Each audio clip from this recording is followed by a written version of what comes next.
you're going to now have multiple banks access your credit. And I'm going to show you how to do it, tell you how to do it right now without having it hurt your credit through multiple hard inquiries, which normally will reduce your score. The credit bureaus allow you up to 45 days. The Experian article says between 14 and 45 days to let people access your credit with hard pulls, and it will only weigh on your score as one hard pull. So we can let them compete, which is what we do here. We let banks compete for our business. We let dealerships compete for our business. We let buyers, cash buyers compete for our trades.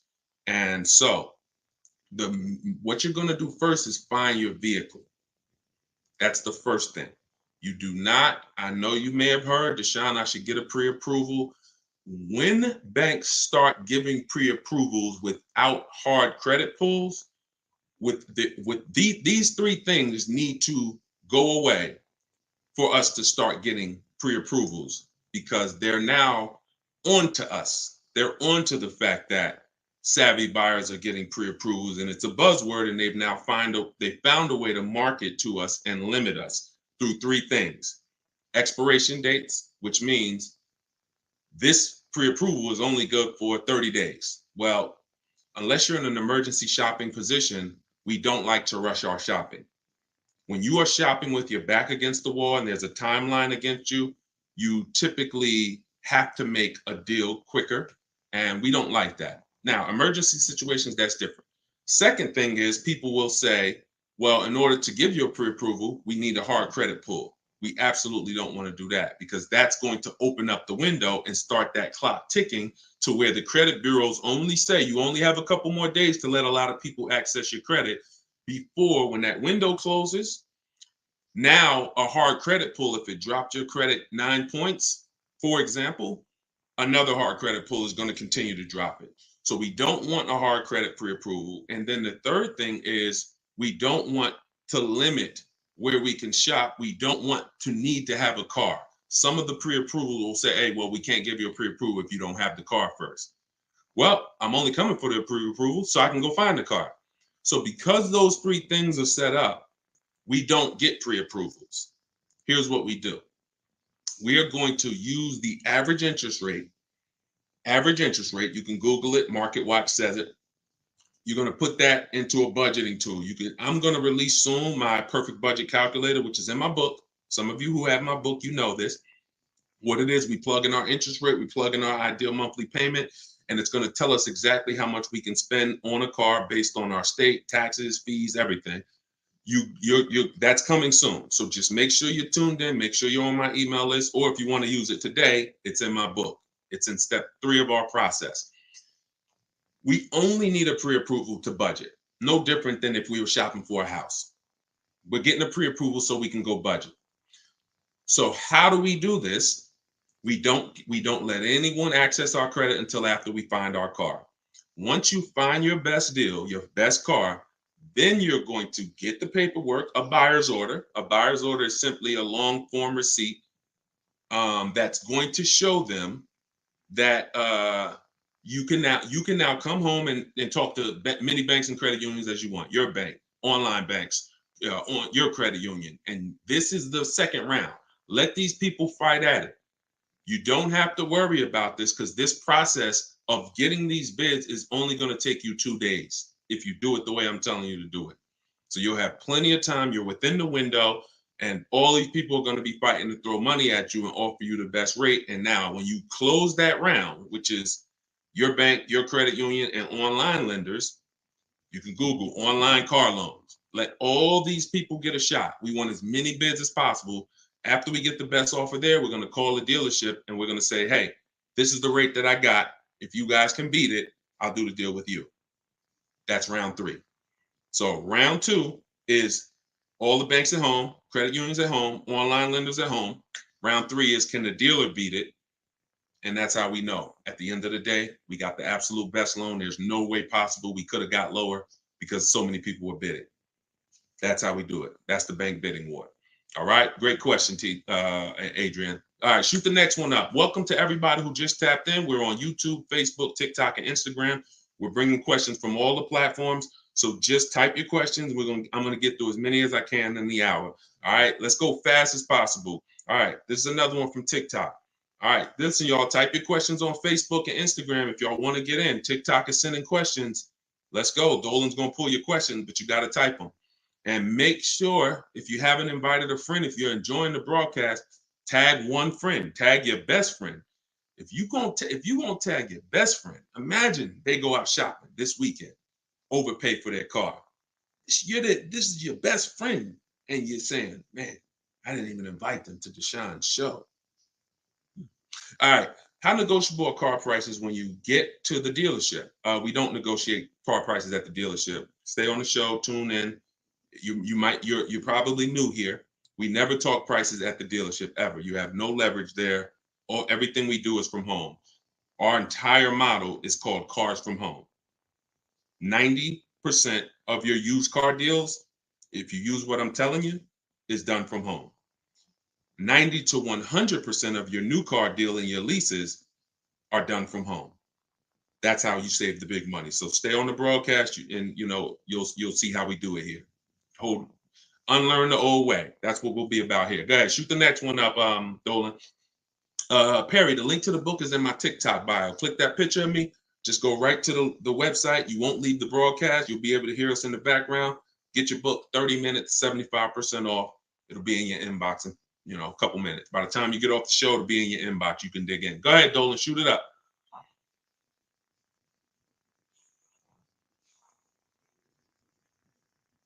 Okay, this one's from Instagram. Just got your ebook. Excited to read it and learn. Awesome. Appreciate it. Use it. Use it. Go ahead. Shoot the next one up, Dolan.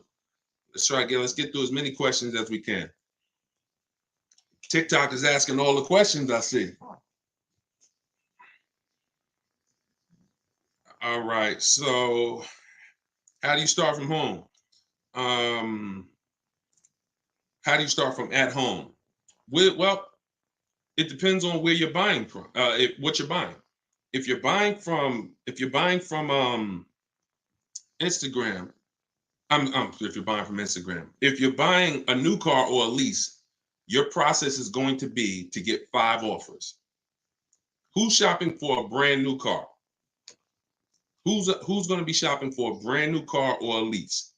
Type in for new, because a lease is 99% of the time a new car. You're shopping for a new car, then type in.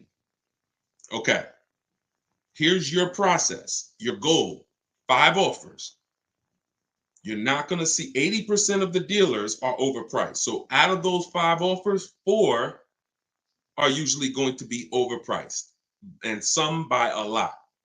So once you actually start, and now you could do this 2 ways. Manual way, go test drive your car, make sure you like it, pick something you like. If you're leasing, I like to have 3 options because leasing programs vary. Sometimes a vehicle has a bad lease program, and we won't know until we get the offers that there's a bad lease program. So once you figure out what you want, you come home, you call the sales manager, ask for the sales manager, you're going to get 5 offers. You must get 5, at least. We like to get 5 to 7. That's the manual way, talking to a sales manager. Now, the way that I teach in my book is based on scripts that I wrote. So that's the only reason that I can't go all the way. I can tell you about the scripts, but in my book, I link you to the scripts because you're copying and pasting. So whether you do it the manual way or whether, like my strategy is called the 25 to 5. We're connecting with 25 dealers. That gives us more inventory to shop out of. So if you call 5 dealers, yes, you can probably get to 5 offers, but you might have to call more because not everyone may have a car that you're interested in. So we shop out of 25 dealers to get 5 offers. And out of that 5 offers, 1 is going to blow the rest away. And that's how we shop for new cars. So that's how if you just grasp that, that's how you want to go into your transaction with that mindset, which means when you're in the dealership, you're not interested in talking numbers. I had a woman come up to me a little while ago. I was having breakfast and it was such a blessing. She came up to me. She said, I just want you to know you've helped me so much. I've used the last 2 cars. I walked in, I test drove. I said, I'm here to test drive. After I test drove, I was out of there. I said, now you're doing it. I said, God bless you, because that's where you want to be. You don't talk numbers in the dealership at all.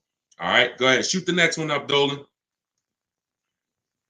This one's from Instagram. What would you suggest when the dealer tries to run your credit for a test drive? Some places do that. Well, first of all, it's not. It's a tactic.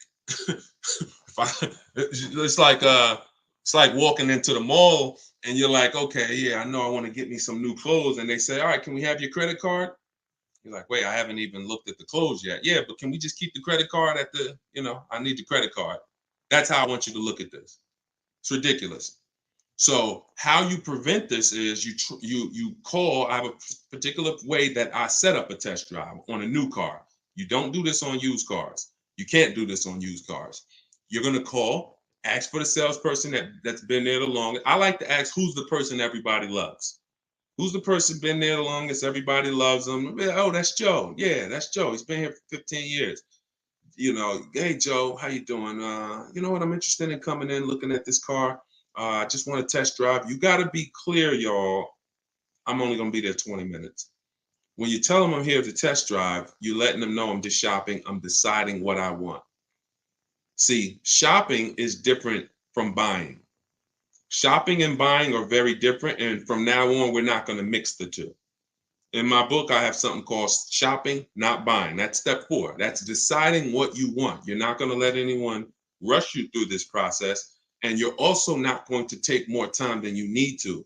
So we're going to call, set up the test drive, and you don't need to have the exact car. If you're looking for a gray one, if you're looking for one that has the leather seats, as long as you're driving one similar, your goal is to make sure that you like it.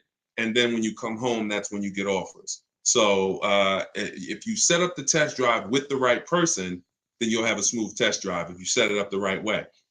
You just go in, walk in, hey, I'm here to test drive, and you don't know who was next up on the platform. Now you got this new young kid. He trying to sell a car. He done ripped a couple people off early. He's still learning the business. He don't know what he's doing. He just try to make it money. Now he's like, oh, well, I need your credit. And then he's depending on people who unfortunately are ignorant and think, okay, if you do that, if you need it, then I guess you need it. And we're not falling for those games anymore, okay? You're not going to fall for those games anymore.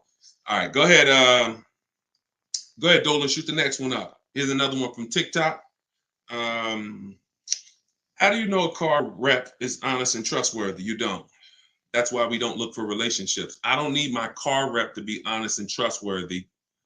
You're going to win the bid or you're not. We're not interested anymore in having dinner with our car salesman. It's just not possible to do. If you want to do what I'm telling you to do, you're either, look, pick a choice, y'all, money or relationships. Type an M or an R. Type an M or an R. While y'all do that, I'm going to share this broadcast. Shout out to the share. And I'm not getting none. I asked you guys to inbox me ideas of what we could do for our sharers. What we could do for our sharers. And I need the sharers to inbox me. The people who don't share, nothing against them. You might be new here, Deshone. I'm not ready to share yet. No problem. Deshone, I don't have many friends on here. No problem. For the sharers, inbox me. What can we do for y'all? I want to do something every show for the people who tag a friend, bring a friend, share. Because you are the people who help us grow this show. So please inbox me. I don't read DMs because I get too many, but those I will make sure get to me. Okay? Money. So we see here, money is the key. Relationships, I don't need with a car salesman. So you're not looking for someone when people are bidding for your business, you're not looking for a relationship because there's no loyalty anymore. The loyalty was taken for granted.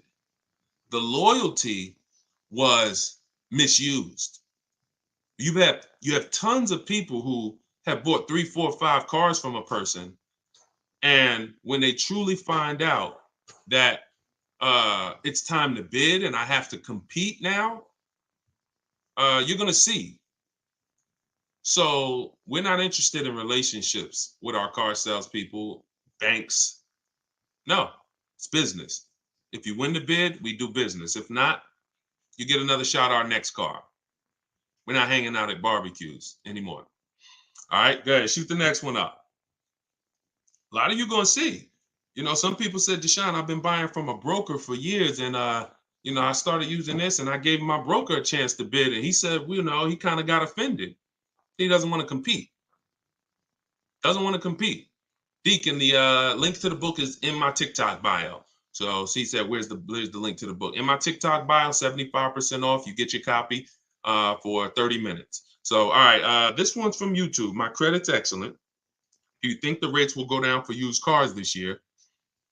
I keep seeing 8.49 without getting pre-qualified.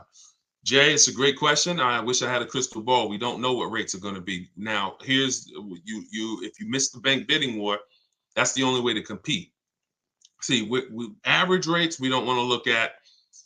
We only want to get bids. And so if you see the average rate 8.49, that doesn't mean that's what you're going to pay. And we also want to make sure that round one of the bidding war, we're always checking to see if there's any special interest rates on the car we're looking for.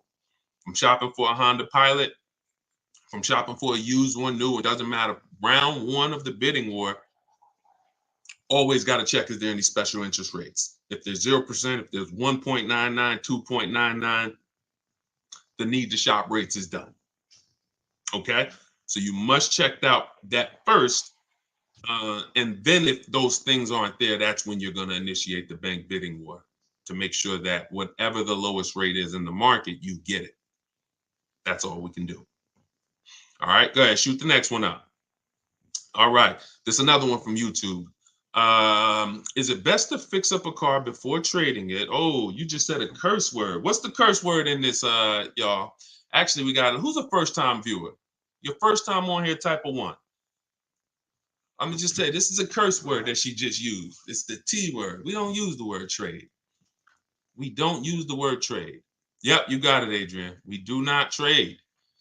The only time you're going to trade is if you're in a high negative equity position, and once you make that deal and you stay out of negative equity, you're most likely never going to trade again, because that means the person wins 2 bids. We get bids for our old car.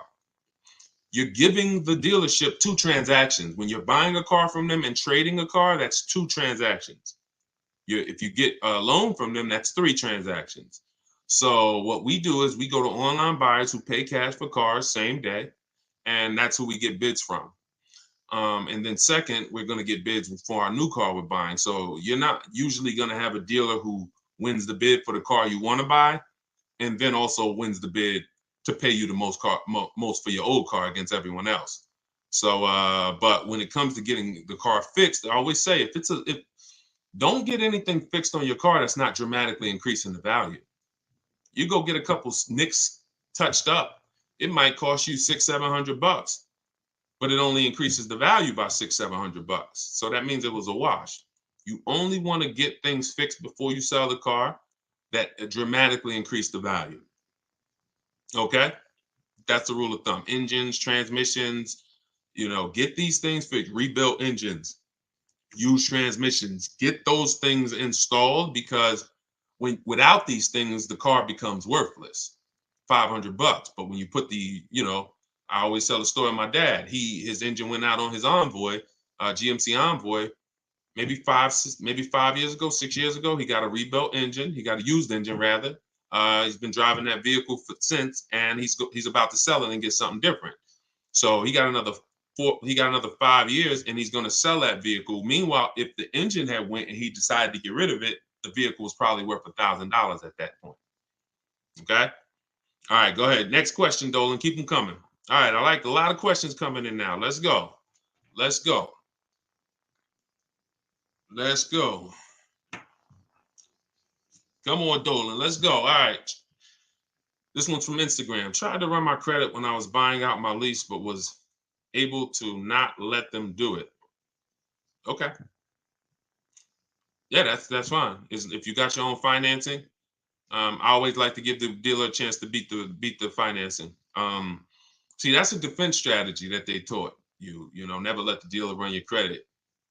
No, we don't want the dealer to be our first offer, because when the dealer is your first offer, here's how it looks. Hey, how much? What's the highest rate you think they'll take? Hey, you think they'll take this rate? Go talk to them. When they're trying to beat something you got, now that's totally different. Now they're talking to their banks. Now they're picking up the phone. Hey, listen, this person has, 6.79 from their credit union. Can you beat that? You get what I'm saying? You'll see the difference. Type D if you see the difference in those conversations and the way you're positioned if you're out there on the other side. One, the leverage is against you. The second one, you have all the leverage. So that's how you do it. We always want to give the dealers a chance to beat the rate until we get to a point where we're letting lots of banks, where it's set up where lots of banks and credit unions can compete. Then at that point, the dealers just won't be able to beat that. Because, when you got 20, 30, 40 banks that are competing, then you won't need the dealer because chances are they're gonna beat it. But most of we're gonna shop, our bank, credit union, couple online people. Maybe we get 4, 5, 6 offers. That's not enough. The dealers have more banks than that.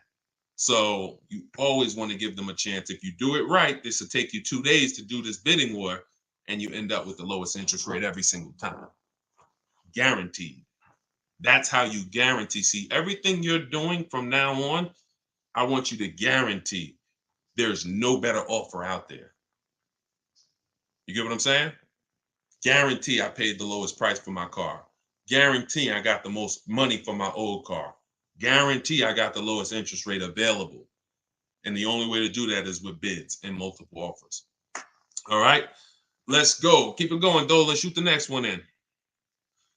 For those of you who just came on, I do these live shows, car shopping Q&A, to give you guys the information you need to save all the money you should be saving and to see the hidden money. Everything that I teach is out of my new digital book. It's called Car Shopping for People That Hate Car Shopping.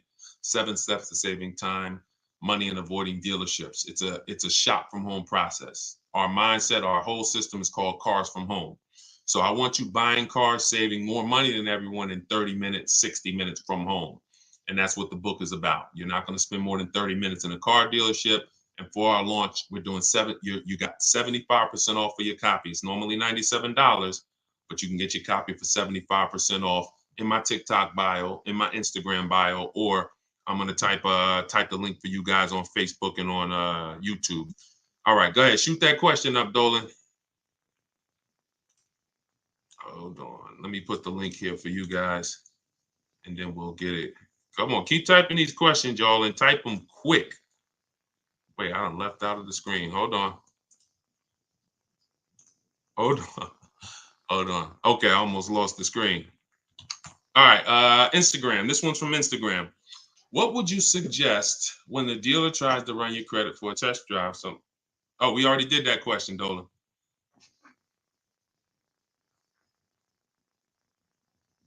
Let's go. Shoot the next one in. All right, this one's from TikTok. How much to negotiate my new lease? How much to negotiate my new lease? What do you mean by that? We talked about this. We get bids for leases. So everyone who's planning to shop, and if you are not keeping your car 8 years, you should be shopping for leases. Whatever you heard, the more it's been wrong. I hate to tell you the bad news, but somebody has to tell you the bad news. Whatever you heard about it, who heard, never lease a car. Type the raise your hand emoji or type me if you've heard, never lease a car. If you've heard things like, horrible advice like leasing is the most expensive way to own a car. If you've heard this, type me or okay. I see you, just Elena. A lot of you. Okay. Lewis. That advice has cost anyone who's not keeping their car 8 years thousands of dollars. Thousands. Because it's no comparison when you get great lease deals, which means you're not looking at what's advertised. You're not looking like look at Danielle. So Danielle, Audi lease, $44,000 vehicle. Some of you know every $5,000 that you borrow is about how much per month. Every $5,000 that you borrow, that's a $44,000 car. We could just estimate, let's say 45. Okay, Coconut Fred, you got it. $100. So every time you look at a car, if you just divide it by 5,000, you'll get an idea of how much it should cost per month on a 5-year loan. Forget the money down. That comes later if you're going to do it. You got to be able to look at a car without putting money into the deal and say, how much would this cost? So 44,000, that's normally about a $900 payment on that Audi. Danielle's paying $550. Now, if you saw the commercial, are they advertising that deal? $550, come give us $550, drive off in this Audi A3. Absolutely not. Remember what I'm about to say. Great deals that you're going to make will never be advertised. Danielle will look at the Audi A3 commercial and says, wow, it says to get this payment, they needed $4,000 plus tax. All I did was give them $550. So leasing is the way to beat depreciation for people who are not keeping their cars 8 years, but you have to get great lease deals. Now, the only way you're going to get great lease deals is you need to get multiple offers because 80% of dealers are overpriced. In the beginning of the show, I talked to y'all about the manual way to do it. You can call, you can ask for sales managers. Check out the replay on YouTube because I don't want to go over and repeat that. For those people who have been here, I don't want to go over the same thing, but at the beginning of the show, maybe the first 10 minutes, that was one of the questions of how we're going to get multiple offers. But that's the only way you're going to see how much money is in these overpriced dealers. And if you're shopping correctly and getting multiple offers correctly, you should see a $3,000 to $5,000 difference between your best offer and the highest offer. It should be $3,000 to $5,000 minimum. The higher price cars, you see a bigger spread. You see $5,000, $7,000 difference. You know, Kimberly, some of you know Kimberly, she got a Maserati. It was $20,000 she ended up saving. So without multiple offers, you're never going to find out what the bottom price is in the market and be able to get below market deals. So you could do it manual way, or you could use my 25 to 5 strategy in my book. Okay? But you got to do it. And it's from home. We're not in dealerships doing this. We are literally controlling this from home, getting multiple people to bid. And, you know, you feel like the prize. You're going to now feel like you should. I'm the prize. Now people are competing to win my business as they should. Go ahead, Dolan, shoot the next one in. Let me take Danielle's picture down, put the banner back up. For those of you who are on Facebook, or if you're watching us on the television, you can scan that QR code and you can get your book for 75% off, or you can go to deshonsbook.com. Okay, this one's from YouTube. If we sell the SUV 1 year lease old to CarMax, how long should we wait to buy for system to show it's paid off? You could get a paid off letter.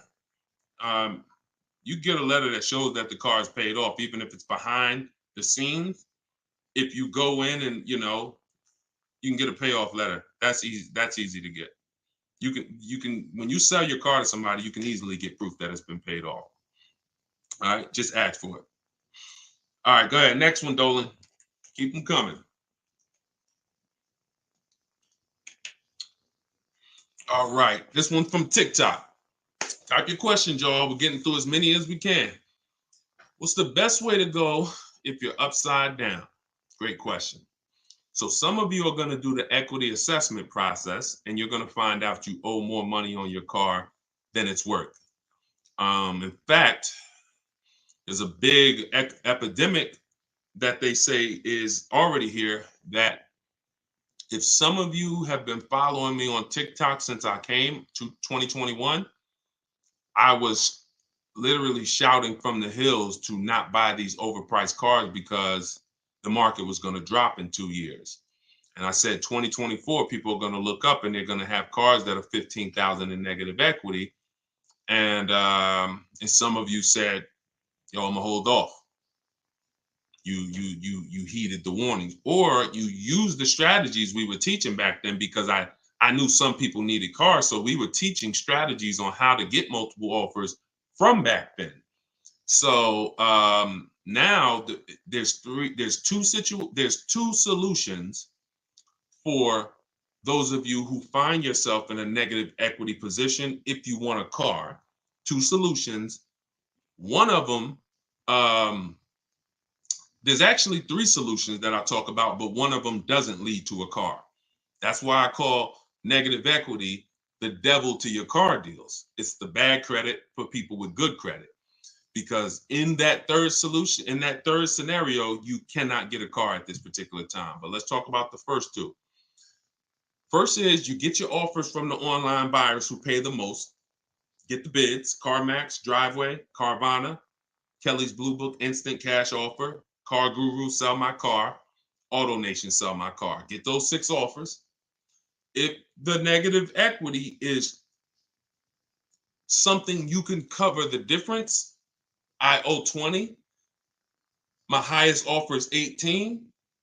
That means in that situation, you have 2,000 of negative equity. You're much better off paying the 2,000 all day long and pay the difference, because those bids are going to be your highest bids. So that's going to lead to the least amount of negative equity. Depending on where you do your transaction, your negative equity amount will change. So if you're going this route and you can pay the difference, that's your best route because they pay the most, meaning you'll have the least amount of negative equity working that scenario. Now, some of you are going to see you can't pay the difference. That means you must trade. This is the only instance where we trade, because you must trade, because you need the dealer who wins the bid for your car to actually roll your negative equity into that deal. So whatever the vehicle is worth to them, after you make your offer, after you get your bids, after you identify them, you must identify the winning dealer first. If you try to do this with an 80%, you're going to get killed, and just you're leaving thousands and thousands of dollars on the table and just being lazy, unfortunately. But if you now say, all right, I'm getting the bids now because I can't pay the difference, whoever wins the bid of your multiple offers, you're now going to go to them and say, or, we do this from home. Hey, I have a car. Could you tell me what it's worth to you? I was getting offers online, but if I could do it all in one transaction, then I'd do it with you. You don't need to tell them what you owe. The only thing that's important is what they can pay. Now, when they come back, they might say, listen, I could max give you about 16.5 for it. Now, you might have known CarMax was going to pay you 18. And you would have had 2,000 of negative equity. But with them, 16.5, you have 3,500 of negative equity. There's nothing you can do, because they can't pay what the highest bidder is going to pay. It's just not possible. That means they're winning both bids. It's not possible. So you have to take the highest offer they can give, and whatever that negative equity ends up being is now going to go into your deal, and that's the way you do it. So you have less control, which is why I tell you, don't just know how to get out of negative equity, know what's causing it. And what's causing it is you don't lease. That's what's causing it. You can queue up the next question. We'll get to that right now, Dolan. That's the cause. You don't lease. You buy cars. You're not a long-term owner. Long-term owners, who type K, if you got a keeper outside, we call those keepers. Car that's been outside 8+ years, 9, 10. You can type the number of years it's been. Type the number of years you've had your car. And I want to give the people who are not in the habit of being keepers or buying cars that are going to be keepers, I want to give them a clear look at what a true keeper is. Not two. If it's less than 8, you don't need to comment right now. I'm telling you, this is if you're not looking to get to this level, because what the benefit of this level, this is the purpose for buying a car. Because some of I talk about the depreciation curve. The depreciation curve is like this. From the day you buy your car, the vehicle's dropping in value massively. But it starts to do like this the more you keep it. So it's losing less value year by year. Those of you who are typing 8 years, look, somebody said 19 years. Look, you have the benefit of losing very little value every year. The same price your car is worth now is about the same price it'll be worth a year from now. That means you've won, you've outlived the depreciation. Look, Vincent said I got a 2004 F-150, 20 years old. So you've beat the depreciation through long term. Notice this has nothing to do with how you paid for the car. Oh, Deshone, I pay cash for my cars. Doesn't matter. Won't change the curve. So how you beat the curve is through long-term ownership, 8+ years, or aggressive lease deals for short-term people. That's it. Those of you who are stuck in this middle and you're replacing your cars here 3, 4, 5, 6 years and you're not leasing, you're losing so much money. And unless you pay cash for cars, you're still losing it, but you're in a negative situation. You're in a negative equity situation many times. So you should be transferring your negative equity to a lease. All right, unless you're in an emergency situation where you're just switching cars and you're going to keep the next car 8 years, but most of you are not. All right, go ahead, Dolan, shoot the next one up. This one's YouTube. How does your lease program work with electric vehicles like Rivian and Lucid? Those cars seem to be sold differently than normal dealerships. Okay, any dealer, all right, Teslas, anything, it's not about electric. It's about, is the car sold direct with no negotiation, one price, which is Tesla's model? What is our goal of getting bids for cars we're buying? Everyone, and if you haven't been here before, you got to stay close to your keyboard because I don't talk at you. I'm having a conversation, which means if I ask you a question, I need you to type and answer. What is our goal when we're getting bids? What's the reason we're doing this? Let's see who could cut. Let's see the best answer. I want to see some answers. Let me go on my phone so I can see Instagram. I know we got Dolan bringing in questions, but let me go on my phone. What is our goal? No, don't shoot the next question up yet, Dolan. I'm asking. Comparison, yep. To get the best deal, yep. Okay, show me the money, best offer, comparison, best offer, lowest deal. Lowest deal, price assurance, yes, James, I love that. That's the goal, price assurance. That means there's no way I could have paid less for this car. That's what you only get by bids. Now, if they have no way to adjust the price, which Tesla doesn't, it's one price, then there's no reason to get bids on that part of the purchase. There's no reason to get bids. So that part is eliminated. The bank bidding war isn't. Making sure that if they have a bad lease program over 1.5% with no money down, that's not eliminated. But when it comes to shopping prices, that's eliminated. So depending on the electric vehicle, if it's a one price model, everywhere in the country sells it for one price, then you don't get bids for that. But if it's an electric vehicle like anything else, then absolutely, bids, always bids. And the process doesn't change. You could be getting a Rolls Royce. What about if I'm a luxury car, an exotic car, Lamborghini? Does not matter. In fact, it's more important when you see how much money you save getting bids on those cars, because it's such a difference. All right, go ahead, Dolan. Shoot the next one up, brother. All right. Instagram. This one's from Instagram. What's a good amount to negotiate on a used car? I heard 15 to 20% off the price is max. Nope, not at all. There's no way. All right, give you an example. There's two types of dealers that sell used cars. One dealer marks the price up high and prepares to negotiate with the public. Another dealer maybe leaves themselves $1,500 and they want to sell cars like volume. They want the cars going in 2-3 days, gone.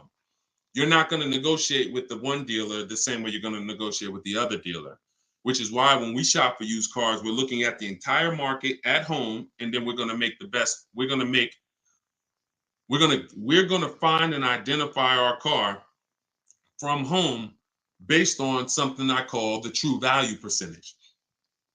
The true value percentage is not what the dealer is discounting the used car. The true value percentage is how much am I saving from the original new price.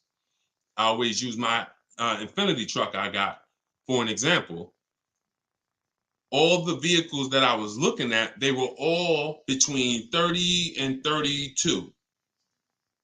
I had narrowed it down to 4. They're all similar. They're all the same color.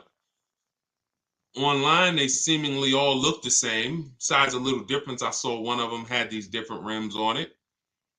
But and if that's all I know, then I'm gonna. It's hard for me to decide, right? But we know more than that, and you're gonna know more than that. When we get the new price, I saw that one of the cars was brand new 46, one was 48, one was 52, and the one I ended up getting was 54.5. Now that's the discount that I'm measuring. That's called the true value percentage. And you don't have to Google that. You won't find it because I made it up. The true value percentage means what is the percentage I'm saving from the new price? The marketplaces can't show you this because the true value percentage, the one I got was 42% off the new price. If they showed you this, then that means the cars that offer the lowest true value percentage wouldn't even appear on their site. They never sell. You never see when a person says 1% true value discount, that means the car was brand new 40 and they're asking 39.5 for it. No one's going to buy that. So what they're going to do is try to show you things like good deal, great deal, based on their algorithms and their market value, because they're not there to make their people compete. They're there to help all those cars sell. So when you do the true value percentage, that's the only thing that matters. And really, when you're looking at a used car, outside of making sure it's a good car, there's a process for making sure it's a good car: title, service records, accident histories. But once we get into the numbers, it's about the true value percentage. That's all it's about. All right, go ahead. Next one, Dolan. Keep them coming, y'all. Type your questions fast.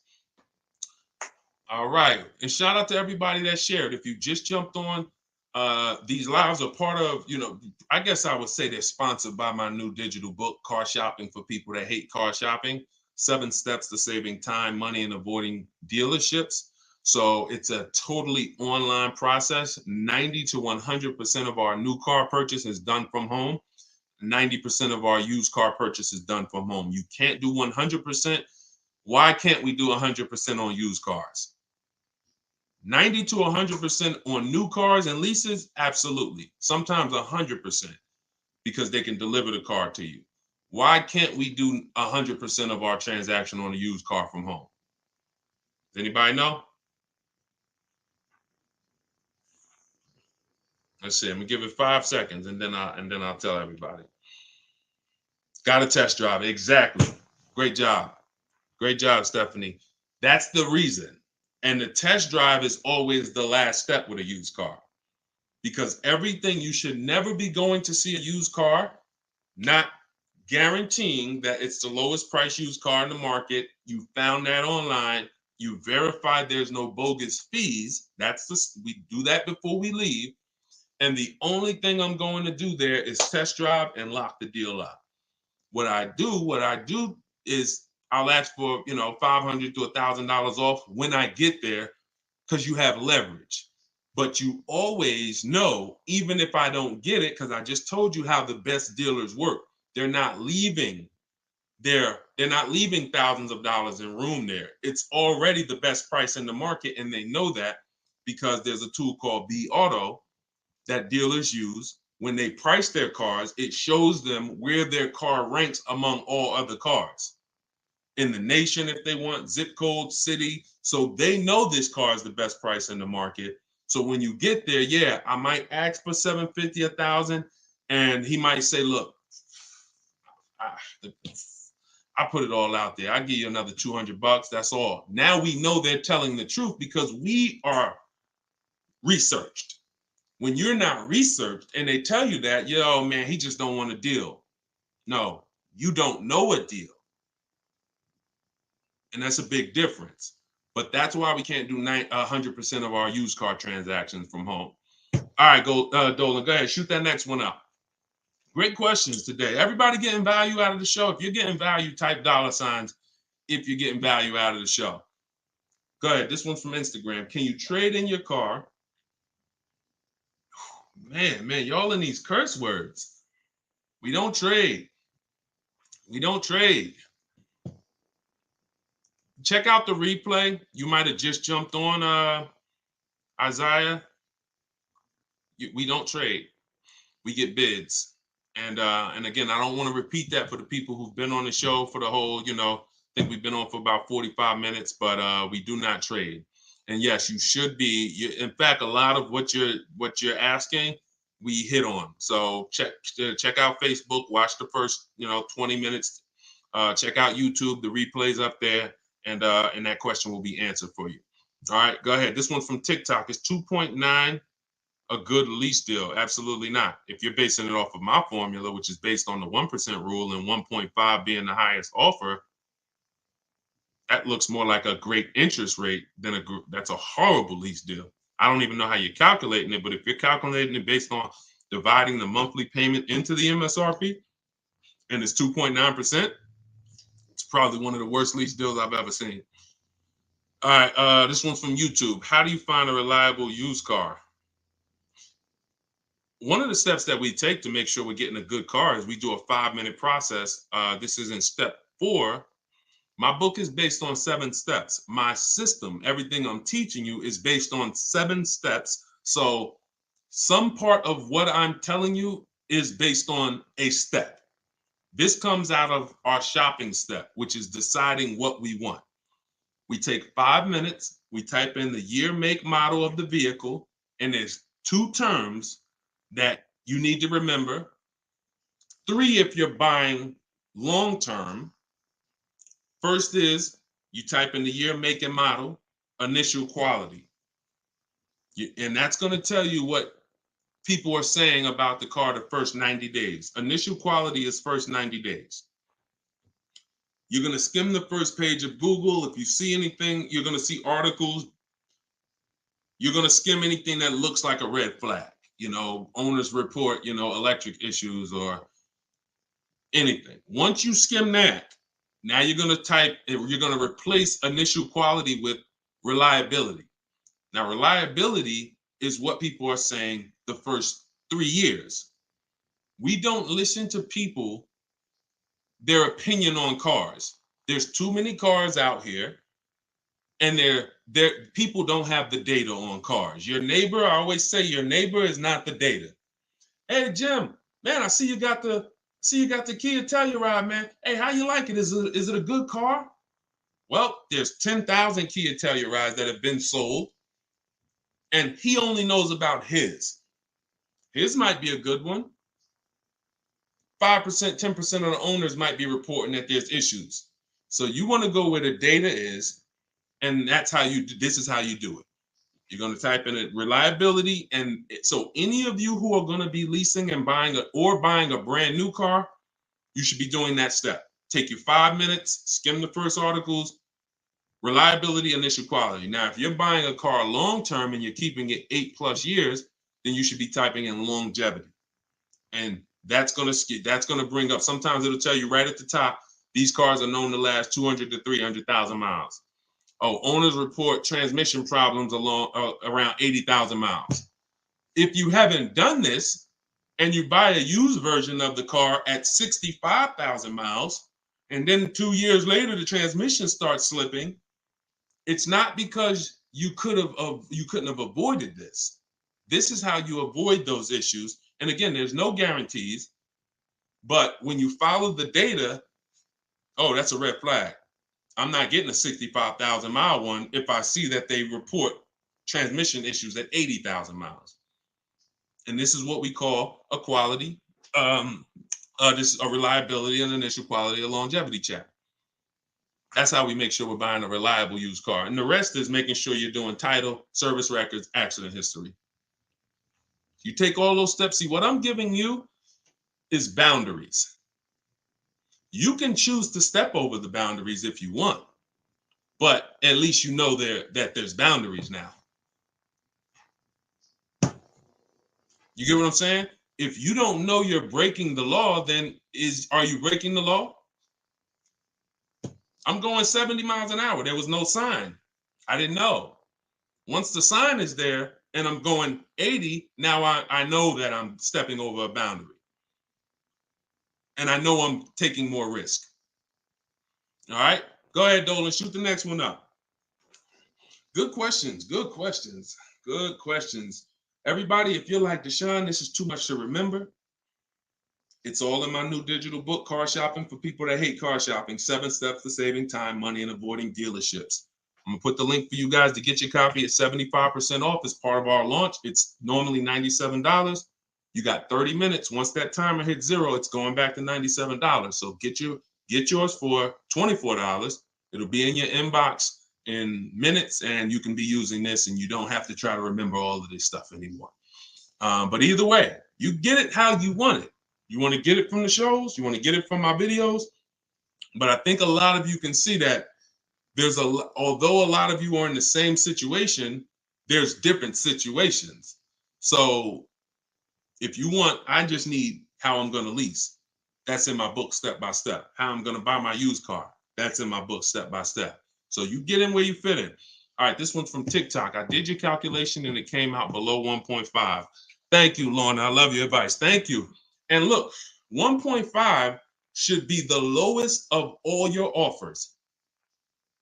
The goal is not to get a lease under 1.5, because that's one goal, but only if, I told you, it should be a $3,000 to $5,000 difference in your offers. So if you have offers and one of them is 1.6, one's 1.7, one's 1.8, and then the lowest is 1.5, that's a win. If you get one offer and he gets it to under 1.5, because some people are watching us and they're depending on people who want a shortcut, already short process. If you're using what I'm teaching, this takes you 90 minutes. You should be able to get car deals in 90 minutes or less if you're using what I'm teaching. What car salespeople who are the 80%, they're very wise in what they do. So they're going to look for people who come in and talk about 1.5%. And if they know they have the programs, they'll get you under 1.5%, even though their competitors could have got you 1.3. So 1.5 is always the goal when you're shopping to not overpay. But the only time 1.5 is the best offer is when every single other offer that we have is above that. Does that make sense? Type clear if y'all clear on that. You don't go in with the goal of 1.5. You go in with the goal to get the best offer in the market and see what it is. Let's take somebody like Bonita. Bonita, middle of the pandemic, she got a Telluride. When people were paying $5-10 grand over sticker for Telluride, she leased one $48,000 vehicle. She gave him $600 and she drove off. That was her best offer she got from home. $600 into $48,000, she got a 1.25 lease. I think it might have been $46,000. It was middle of the pandemic. See, I'm showing you that we've been getting deals, below market deals, since the pandemic. For those of you who are going to use strategy, you're going to see lots of deals. For those who are not, it's going to seem like there's no deals anywhere. So $646,000, yep, 1.3. Now, if she had went in with a goal of 1.5, she would have never gotten 1.3. So you don't dictate. We never dictate where we need the bottom to be. We're going to shop offers wherever the bottom is, as long as it's under 1.5 and we have a spread of offers. Now we're winning. All right. Go ahead, Dolan. Shoot the next one up. All right, I'm trying to get through these last couple fast as possible. All right, y'all know we're on a time limit. I would love to do these shows forever, but we keep these going. So even if you don't see, whenever you see one, hop on, because even if someone's usually going to ask a question similar to yours, if not the same question. Go ahead. All right, this one's Instagram. I'm looking to buy a used Toyota 2022 or 2023 Camry XSE, but it seems like it's a low inventory of them. What do I do if there's a low inventory? I'm looking everywhere where they. First of all, let me explain something.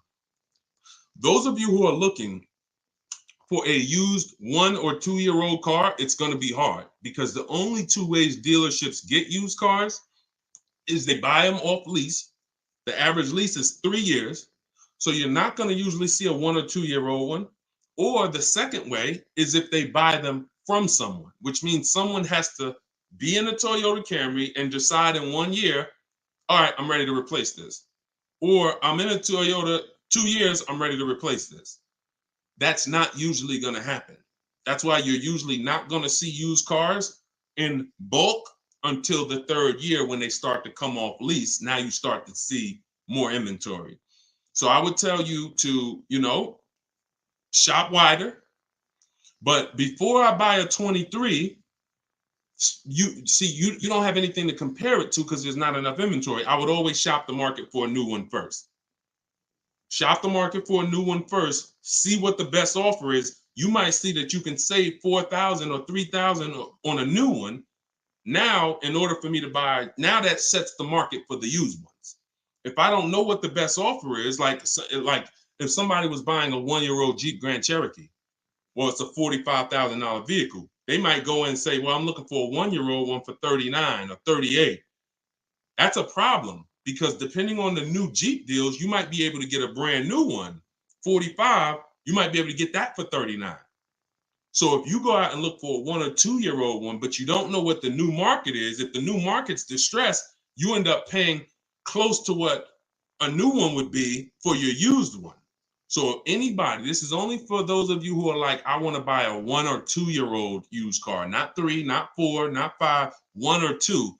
You should be shopping the new market and then seeing where the market is, and then let that be the gauge on how much you're looking to save on a 1 or 2 year old. All right, makes sense? Okay, go ahead. Shoot the next one up, Dolan. Listen, tell that. Listen, we get a lot of these people come on late. He said, "Oh, what's your thoughts on an Audi Q8?" We already answered that. We don't get people's opinions on cars. It's subjective. We're going to where the data is. Watch the replay. We went over this about 15 minutes ago because opinions are subjective. I could love the Audi Q8 and then it's a horrible car. The data shows it's not a good car, or that specific year is not a good one. So just check the replay out and check it out. We talked about that about 15 minutes ago. This one's from TikTok. I have a question. Do dealerships pad the interest rate from the bank? Yes. If they can. Yeah. If they're trying to beat your offer, they probably don't have room to pad the interest rate. So you should be looking at the bank bidding war. See, this is what I said. You see, many of you should be watching the replays. If you came on late, somebody's going to ask you a question. So go to YouTube, go to Facebook, watch the replay, because a lot of these questions we went over in the show because many of you are in the same situation as each other. All right, go ahead. Next one, Dolan. My transmission is starting to go out on my paid off vehicle. Should I get the car fixed or a new car? Depends on your values. If your goal is this, about 20 minutes ago, I asked where the keepers were. That means I'm keeping my car as long as possible. I'm outside the depreciation curve. My vehicle is losing little value every year, and I'm keeping it as long as possible. The longer I keep it, the more valuable the vehicle is to me. Then you go get a used transmission. I talked about my dad's engine going a couple years ago. He went and got a rebuilt engine, used engine rather. He's had that car for another 5 or 6 years. The value, the replacement cost. Don't consider what it cost you to get the transmission. That might be, and make sure you have a great mechanic. Use a service shop locally that you trust, that you can depend on. Ask around on social media who's been here 10, 15, 20 years. Everybody loves them, trustworthy. That's who you want to deal with. See if they get you a used transmission from a salvage yard, because you're not going to consider that cost. You're comparing that to the cost of replacement.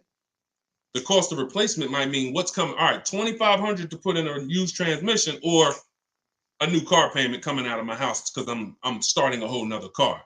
So it depends on your values. Going for more value out of that car. Most keepers would say if their goal is a keeper, I'm getting another transmission in the car. That's it. So you get what I'm saying? All right, y'all. We just hit the hour. The, what would the best monthly payment be? See, it's a good question because I know it's something you sincerely want to know, but it's a question that you're not going to be asking monthly payments once you start really understanding the numbers, because if you're buying a car, then you're looking at the fact every $5,000 is about $100 a month. So on a $60,000 car, monthly payment will be $1,100 a month for 5 years. But your question shouldn't be what is a good monthly payment. It's how do we know 60,000 was the best price for the car? You get what I'm saying? We're not concerned with what the monthly payment is at first. We're concerned with, is 60,000 the lowest, whatever car you're going to put there, used BMW X5, whatever, is 60,000 the best price for the car? Because payments will mask the actual price you're paying for the car if you don't understand what I'm talking about. You come in, hey, I like that car. You know what's the payments like on that? Well, it's normally 1,200. Oh man, shoot, boy, that's high. Anyway, I could get it down to like 950. How much could you put down? I could probably put down like, maybe 10. You lost already. You're negotiating from strength based on you're negotiating off from weakness based on payments, which means you're not looking at the price of the car. You're talking numbers in the dealership. And so that's not the goal. Step back. We are getting bids. When you separate your transaction into 3 transactions max, who I sell my car to is one transaction. Who I get my loan from, another transaction. Who I buy my car from, another transaction. And every single one of them is going to be a bidding process. When you step back and that's how you roll, you'll never ask what should monthly payments be on that. Because the bank works out the monthly payments, and then we have the budgeting tool, the perfect budget. Everyone who has my book, if you got your copy for 75% off, in day 3 is a tool that I created called the perfect budget. Perfect budget calculator. You put in numbers. This is how much I possibly could put down. This is where I want my monthly payment. This is what state I'm in. It tells you multiple goals. You can't pay more than this for a car. This is where you start. Look for a car here. Goal 1, look for a car at this price. If you can't, jump up here. If you can't, look up here. If you can't, jump up here. But once you get here, you cannot pay more than this price for a car before you are over your budget. So grab the book. I'll release it. I'm just trying to see how we're going to release it, because without people understanding how to use it, then it's going to be pretty much worthless to you. So, but for those of you who have the book and you've had it, if you got into step 3 in the process, you see the perfect budget calculator, and we're not depending on and this is one of the videos that really brought me to the world. I went on TikTok, my first video ever, and I said the worst thing you could say in a car dealership, the worst thing is just get me to this payment and we have a deal. That video resonated with millions of people, thank God, and it's been seen over 26 million times. And since then, it's been about explaining why payments can be manipulated. We do not shop based on payments. We need to understand the numbers. And so I do my best to try to help you guys understand the numbers. But if you're getting bids, you ain't gonna lose. You cannot lose getting bids. The only way you can lose is if you're negotiating 1-to-1. That's when you lose. You can't win. Just like you can't lose getting bids, you can't win one-on-one negotiating. All right. So, all right, y'all. We just hit the hour mark. Absolutely great. We will be back. Whenever you see me live, jump on. catch the questions. And if you want everything I teach in one spot, my new digital book, Car Shopping for People That Hate Car Shopping, is officially out. It's a 7-step process. Everything from leasing to buying used cars, new cars, the bank bidding, it's all a 7-step process. So I don't want you having to overthink. I don't want your ideas. I want your goal. You come with the goal, I'll give you the strategy. And so grab your copy for 75% off in my TikTok bio or in my Instagram bio. There's a website in both. And then for you guys here on Facebook and YouTube, I'm going to throw the link up for you guys one more time. You could do deshonesbook.com. Or if you're watching us on TV, just scan the QR code with your mobile phone. Grab your copy for 75% off. It's a digital book. Anything changes in the market, like Room went out of business a couple months ago, I just update the book. That's the beautiful thing about a digital book is when something changes, I update the master file and you open up the book and it's relevant. A year from now, you open it up, whatever changes, the master file will be changed. And so you'll be able to always have a relevant book. And we couldn't do that if we were printing books. So enjoy, guys. It was a great show. Got a lot of great questions, and I will see you on the next one. And DM me about these sharers, y'all. Sharers, DM me. Let me know what we can do to reward the sharers, because I appreciate you all. Inviting people, we can't do it without you. All right, I'll see y'all next time. God bless. In fact, hit that. Yep. Can I sell my lease early? We're live on all 4 platforms, and we're going to start with this question. Great question. Some of you have leases that you're in right now, and you want to know, can I get out of it early? Now, normally the answer is no, you can't get out early because you're breaking the contract. But in the case of selling your lease, you can get out. And if you can sell it and break even, you can get out without penalty. If you can sell it and make a profit, even better, but don't bank on that. So what you want to do is do your equity assessment, because some people, if you didn't know you could sell a lease, type me in the comments. So you might be looking at this question we got on TikTok and say, dang, I didn't even know we could sell a lease. So if you did not know you could sell a lease, type a question mark, because this is new information to some of you. So the way you're selling a lease is, see, you have an option to buy. Good to see you, Marvin. And you also have an option to sell. We very rarely, almost never, exercise our option to buy a lease. Almost never. But we usually always exercise our option to sell. And so the way we're going to do this is we need to see, what is the market value? Now, I never want you to use algorithms to find out the market value of our vehicles. I want you to get bids, because the benefit of cars over houses is you can get cash offers from people who will pay you cash for your car, no obligation to take those offers.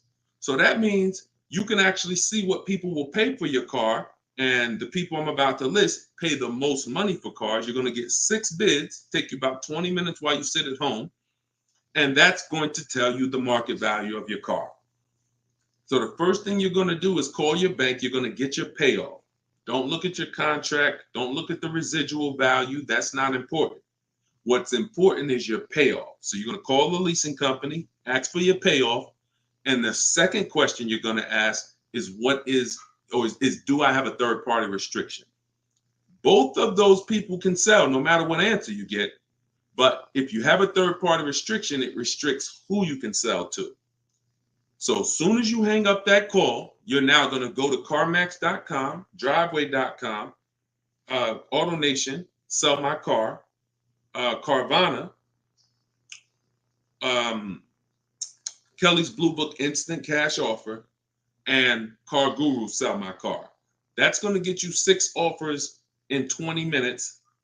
Every one of those sites, if it asks you, is the car owned, leased, or financed, you're going to put owned.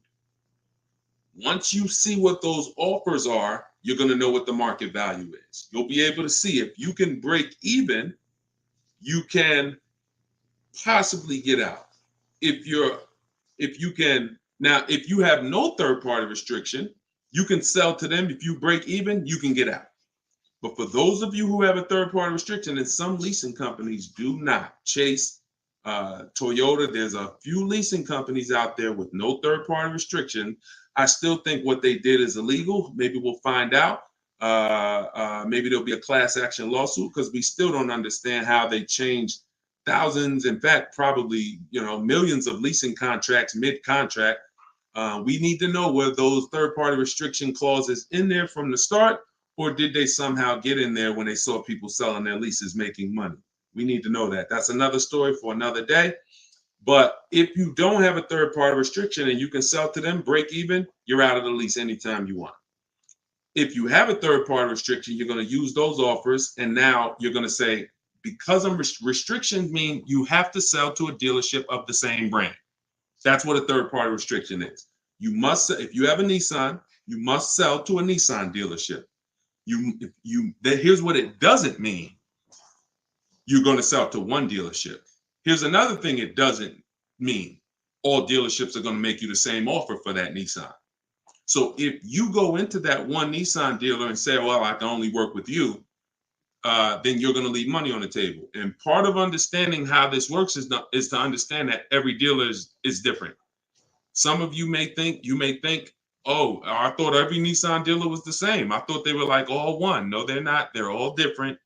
And that's how we win, because we get bids and we put these people against each other. So that is the steps you would take to see if you can sell your lease early. And that's called the equity assessment. That's step 2 in my process. My process for you is 7 steps. So everything I'm going to answer today is going to be based on one of the 7 steps in my process, which is about getting bids and car shopping from home and doing 90 to sometimes 100% of your transactions from home. And so that's all in my new book, digital book, Car Shopping for People Who Hate Car Shopping. You can cue the next question up, Dole, and shoot the next one in. We're bringing questions from everywhere. I'll manually read the questions on Facebook because we were having some trouble going live on Facebook. But you can all get a copy of my new book, Car Shopping for People That Hate Car Shopping. It's a digital book, and it's 75% off while you're on here. It's 30 minutes. You can get it for 75% off. It's normally $97. You can get it for $24 for 30 minutes. All right, go ahead, Dolan, shoot it up. All right, keep the questions coming, y'all. We're going to try to get through as many as we can in an hour. This one's from Instagram. My lease is up, but my credit score went down. How can I get another lease with the same company? All right, great question. Mercedes was big on forgiving people if they made their car payments on time. There was so many times someone would come in and they would say, Deshone, you know what? Credit score went down. I said, well, how'd you pay the Mercedes? Oh, great. Never missed a payment on the car. 99 times out of 100, you're getting approved with Mercedes. Many people are like that because not many things. Could y'all keep tapping the screen, run the likes up on TikTok? I appreciate y'all. Many times, a bank, besides your credit score, probably the second indicator for a bank of if you're going to pay is if you've paid your car. So your credit cards could be behind. They could be kind of, if you got a good history with your car, you got a good history of getting approved. Now, the second thing is if you missed a couple payments on the car, I would still take the shot because in this economy, people realize, over the last couple of months, as long as you're not trying to go up in payment, I take a shot. If you're going from a $500 payment and you're, staying there or going lower, then I take the shot for sure. If you're going from 5 to 7 and you've missed payments, that's going to be tough. So I would try to be out. And if you don't need a car right now, you lease it. Now, here's what you do. First of all of you should be following Shonda Martin. Can somebody type her name? Because I know somebody on here follows her. She's on every platform. Her brand is Road to 750 Plus. So here's what you do. Call and extend your lease. Most leasing companies will give you a free extension. Shout out to y'all running the likes up on TikTok. Appreciate y'all tapping the screen. Call and get a free extension for 2 reasons. 1, it'll buy you some time. Get with Sean to see if you can raise your credit score. 2, if you don't have, if it'll buy you some time. It's just, I don't like shopping with our backs against the wall. Unless your car got stolen, car got totaled, we don't like to shop in emergency situations. We still win. You use what I'm telling you, start getting bids, you can get your best offer in 3 or 4 days. So don't worry about that. My book will teach you how, and everything you'll learn from me is if I need a car in 3-4 days to shine, what do? Get bids, get the lowest offer in the market. But if you have the luxury of time, that benefits you. The luxury of time when shopping is a benefit. So see if you can get that extension, and then go for it. Try to keep your lease with shop bids, and you might be able to lower your payment, because many of you, I haven't made a video about this yet, but I want to tell y'all this before we go to the next question. Many of you overpaid in 2020, 2021 for your leases. So you're going to be surprised when you use these strategies. Some of you are going to get the same version of the car that you have now, and you're going to drop your payment $150, $200. And I want you to know this before you start getting the calls from the salespeople who are going to try to keep you in that car or upgrade you and keep your payment around the same. Many people, you're getting those calls. Who's getting those calls right now? Hey, Jim, your lease is not up for another 6 months, but what if I could get you in a new version, keep your payment around the same? That's always the entry point. And they're listening. No way, man. I want to drop my payment. That's not enough, though. By how much? You get what I'm saying? So when you get bids, some of you are going to see, dag, I was paying $700. I'm getting bids now, and I'm getting a similar car for $500, $550. All right, shoot the next question up, Dolan. And we'll take one from Facebook, because I know we still can't access Facebook. So let's, I'll do these questions manually. This one's from TikTok. Need help. My wife just totaled our car, and now I need help on how to properly go about getting a car. That's very broad. First thing you're going to ask yourself, I want everybody to answer this. How many years are you keeping your next car? This is the most important question. You're going to hear me say that when you hear and when you're talking to somebody. Once you learn these and once you use these to get deals, your first question is also what I call the most important question, which is how many years are you keeping the car? So let's see some answers. How many years are you keeping in the, and let's be intentional, not vague, not as long as I can, until, like, literally how many years, what's the goal? Okay, at least 5. 8, okay. 5, okay.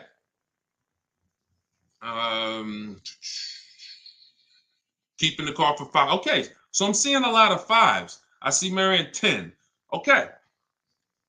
If you're not keeping your car 8 years or longer, then you should be leasing. It's not even a question. Now, whatever that triggered in you based on your experience, if you're like, Deshone, I heard you should never lease, we're going to explain to you how bad of information that was. Very bad information, and you're overpaying for short-term depreciation. So the first question you're going to ask is, how many years am I keeping my car? Because there is no way I can teach you to get the lowest price in the market on a used car if you want, on a brand new car if you want, on a lease.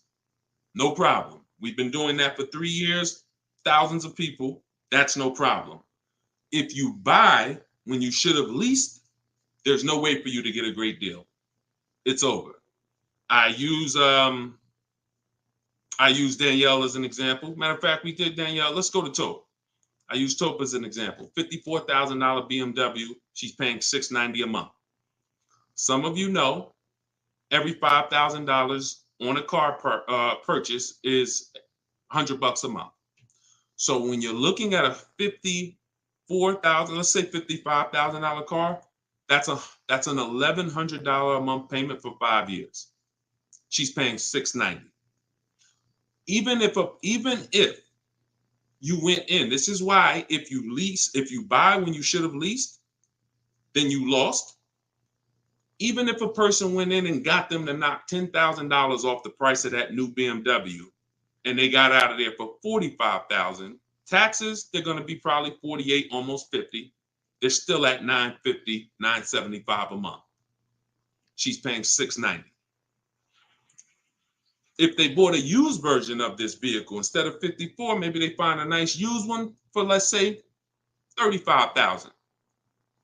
$35,000, taxes put you about 38. You're looking at about 690, almost 7. I'm sorry, 35, 38. Every 5,000 is $100. You're looking at about 750. She's paying 690. And a used BMW with almost 1 year left of the warranty, it's no way the quality of what they're driving is the same. Now, when does the person who bought wins? Because in the short term, Tope's paying 690. The person who bought a brand new one's paying 1,000. The person who bought a 3-year-old used one is paying 750. She's killing all of them. She's killing both of them by far, keeping a lot of money in her pocket. She's nothing going wrong with the car. Anything breaks, she comes, drops it to the dealership. She got a brand new car, full warranty. There's no way to get a great deal when you purchase, but you should have leased. And she knows how to get great lease deals. She gets bids. So don't think, because some of you might say, Deshone, well, that doesn't look like the deal I saw on the commercial. That's because commercials are not deals. Scrap that. You're never going to see a great deal on a commercial. Never. The great deals are when the dealership barely wants to make them. They don't even want anyone to know about them. They just, I've in the past when I was at Mercedes, I had to tell some people, listen, please, I'd love for you to send me your friends and family, but don't tell them what you're paying because I probably can't duplicate that. When somebody got a great deal, we weren't telling them, go tell your friends and family, we'll give them the same deal. If they're telling you I'll give your friends and family the same deal, that means it wasn't a great deal. Sorry to tell you. If you were able to match, dealerships don't like doing deals like this, and they certainly don't want to do many of them. So that's why your foundation, your most important question, it's step one in my book. It's step one whenever you'll hear me talk, is how many years am I keeping the car? If you're not keeping the car 8, then you're paying ridiculous depreciation. Your car's value is here. And around 8 years, it starts to cool. 6, 7 years, it's going to start to level out a little bit. You lose less value. And if you're switching your cars here, buying them here, and then you're trading them out anywhere between here, you're losing tons of money. We call that the unseen expense, depreciation. That's why the unseen expense. You buy a car today for 30. What is it worth 30 tomorrow? Yes or no? It's the unseen expense. You buy a car today for 30,000. Is it worth 30 tomorrow? Yes or no? Exactly. Gonzalez, you can't hear. Everyone else can hear. So I don't know what's up with your audio. So that's what everything we do from now on. My job is to teach you how to get the lowest prices in the market. And it's also to teach you where the hidden money is in your car deals, the money you haven't seen. And one of the largest amounts is depreciation.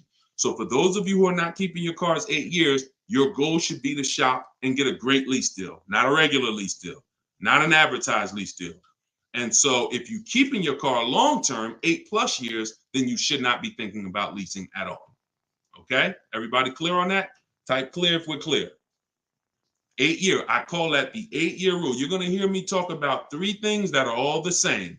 The first question, the most important question, the 8-year rule. They're all the same. All right?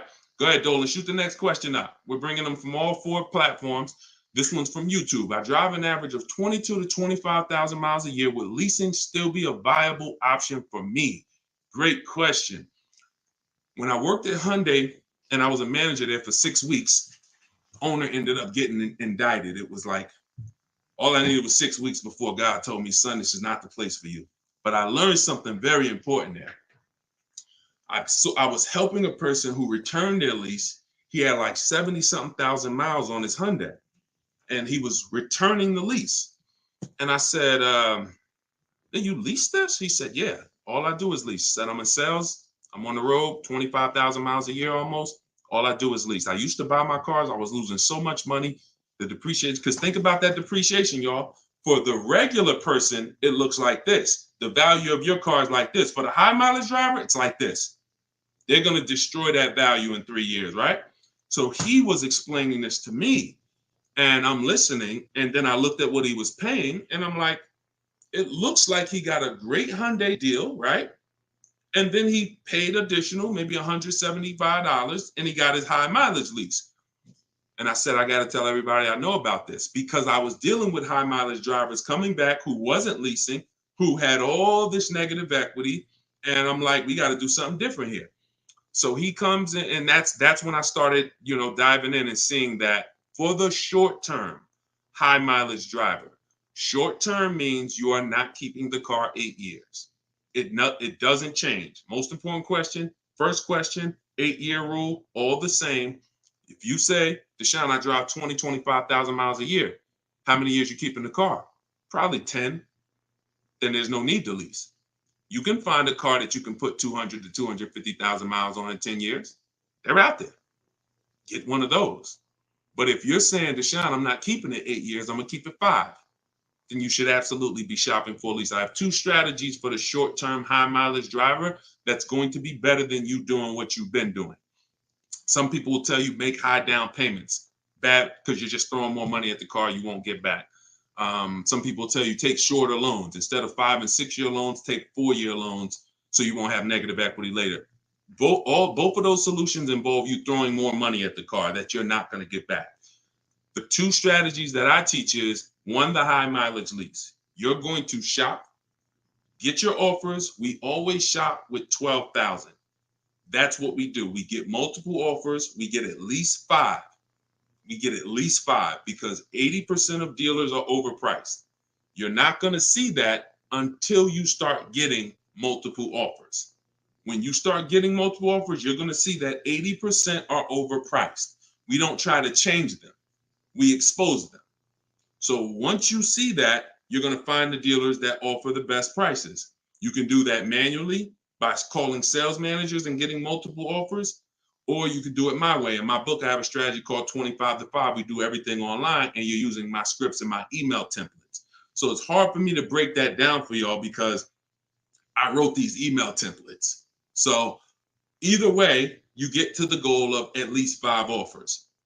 Once you have the best offer, you're then going to adjust that offer to a high mileage offer with that dealer. You're going to let the dealer know, hey, I'd like to adjust the mileage from 12 to 18,000, please. Hey, I'd like to adjust from 12 to 25. And that's what you do. We've had tons of people that do that. Compared to purchasing, it's thousands. I helped a guy do this 3 years ago, and he was like, man, that changed my life, because he was buying luxury cars, high mileage, BMW. He went from that to an Audi A7 high mileage lease. And when we did the math, he was saving like $15,000. And so it's not a question. Second thing I teach is, it's called 2 cars, 1 payment for you high mileage drivers.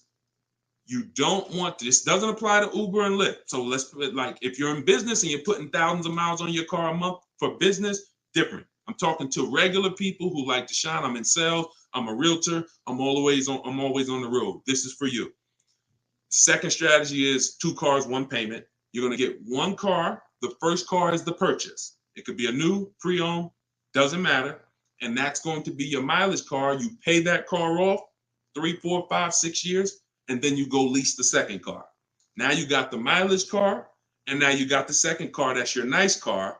And so you're putting maybe 12,000 a year on your lease, maybe 15,000 on your mileage car, and you're just doing that. You always have 1 payment. You're not having it's a manageable payment at all times, and people love that. There's no right or wrong with those 2 strategies. It's just which one you think is best for you. Both of those you will absolutely love. It's very predictable. You can count your costs. You know what you're paying, and scrap everything else. That is in my book for you high mileage drivers. In case y'all don't know, my new digital book is called Car Shopping for People That Hate Car Shopping. Throw the next question up on the screen, Dolan. Please. It's called 7 Steps to Saving Time, Money, and Avoiding Dealerships, because everything we do, 90% of it is from home, sometimes 100, but we can't do 100 with used cars. And all our deals are made from home. We don't spend more than 30 minutes in car dealerships. We get bids. We make people bid for our business. And you can get your book for 75% off for the next 30 minutes. In my TikTok bio or in my Instagram bio, there's a website. Get your book for 75% off. You won't pay the normal $97 price, $24. And for those of you who are on Facebook and Instagram, I put the link Facebook and YouTube, I'll put the link right here for you guys. and you can get yours. DeshonesBook.com. All right, this one's from Instagram. What if you sell a lease from a Jeep dealership to a BMW? Does that work against you? You cannot sell a lease if you have no third party. Like I sold my Jeep. They didn't have a third party restriction, but Jeep has many leasing companies. They have Chrysler Capital. They have Cal. They have credit unions that do leasing for them. So it depends on when you call your pay, when you do the equity assessment. I think we started with that. That was the first thing we talked about in the show. So watch the broadcast on YouTube or Facebook if you missed that part. When you do your equity assessment, you're going to ask them, do I have a third party restriction? If you do not, then you can sell to anybody you want. I mean, not a person. You can sell to any of the companies I mentioned. You can sell to another dealership. But you should be getting bids. I would not be selling. See, that sounds like a trade. That's what that sounds like. That sounds like you saw a BMW, you got this old lease, and you're like, hey, I want the BMW, and I'm trying to get that lease back to them. In which case, you're not going to maximize the value of the Jeep at all. All right, go ahead. Shoot the next question up, Dolan. All right, great questions today. We're taking them from all platforms, so keep typing them. What's the best way to sell a used car? Get bids. Equity assessment. If you have a car you are replacing, the equity assessment is how we get the most for the car. It's a bidding process that we created. It was at the beginning of this video. Now, here's what I said. Once you get those offers, if your highest offer is under $10,000, then you should consider selling your car privately. You could probably it's not hard as you think to sell a car on Facebook Marketplace now, and you can probably get $2,000 to $3,000 more selling it privately. But that's only if you have if your car is at a price where most people could pay cash. If you got a $15,000 to $20,000 vehicle, most people can't pay cash for that. They need a loan. If you got an $8,000, $7,000, max maybe $10,000. You take a shot and you maybe get a couple $1,000s selling it on your own. But anyone else, equity assessment, I'm selling to the people, I'm getting bids, I'm getting 6 bids, and I'm going to sell to the highest offer. All right, great question. Shoot the next one up, Dolan.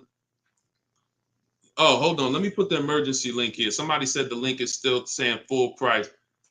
That means you missed the countdown, but we came up with something for the people that missed the countdown. Let me know if you guys can see this. It's an emergency link. I'm going to type emergency because we were seeing that people will go to the page, the countdown starts, then they come back to the show and they're asking questions. And once the countdown hits 0, it's back up to $97. So try that emergency link and let me know if you can get it that way. I just put it on Facebook. Go ahead.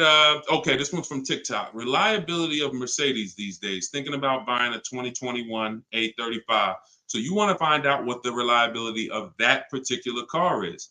This is an extremely important step. When I worked for Mercedes, we had a Range Rover dealer next door.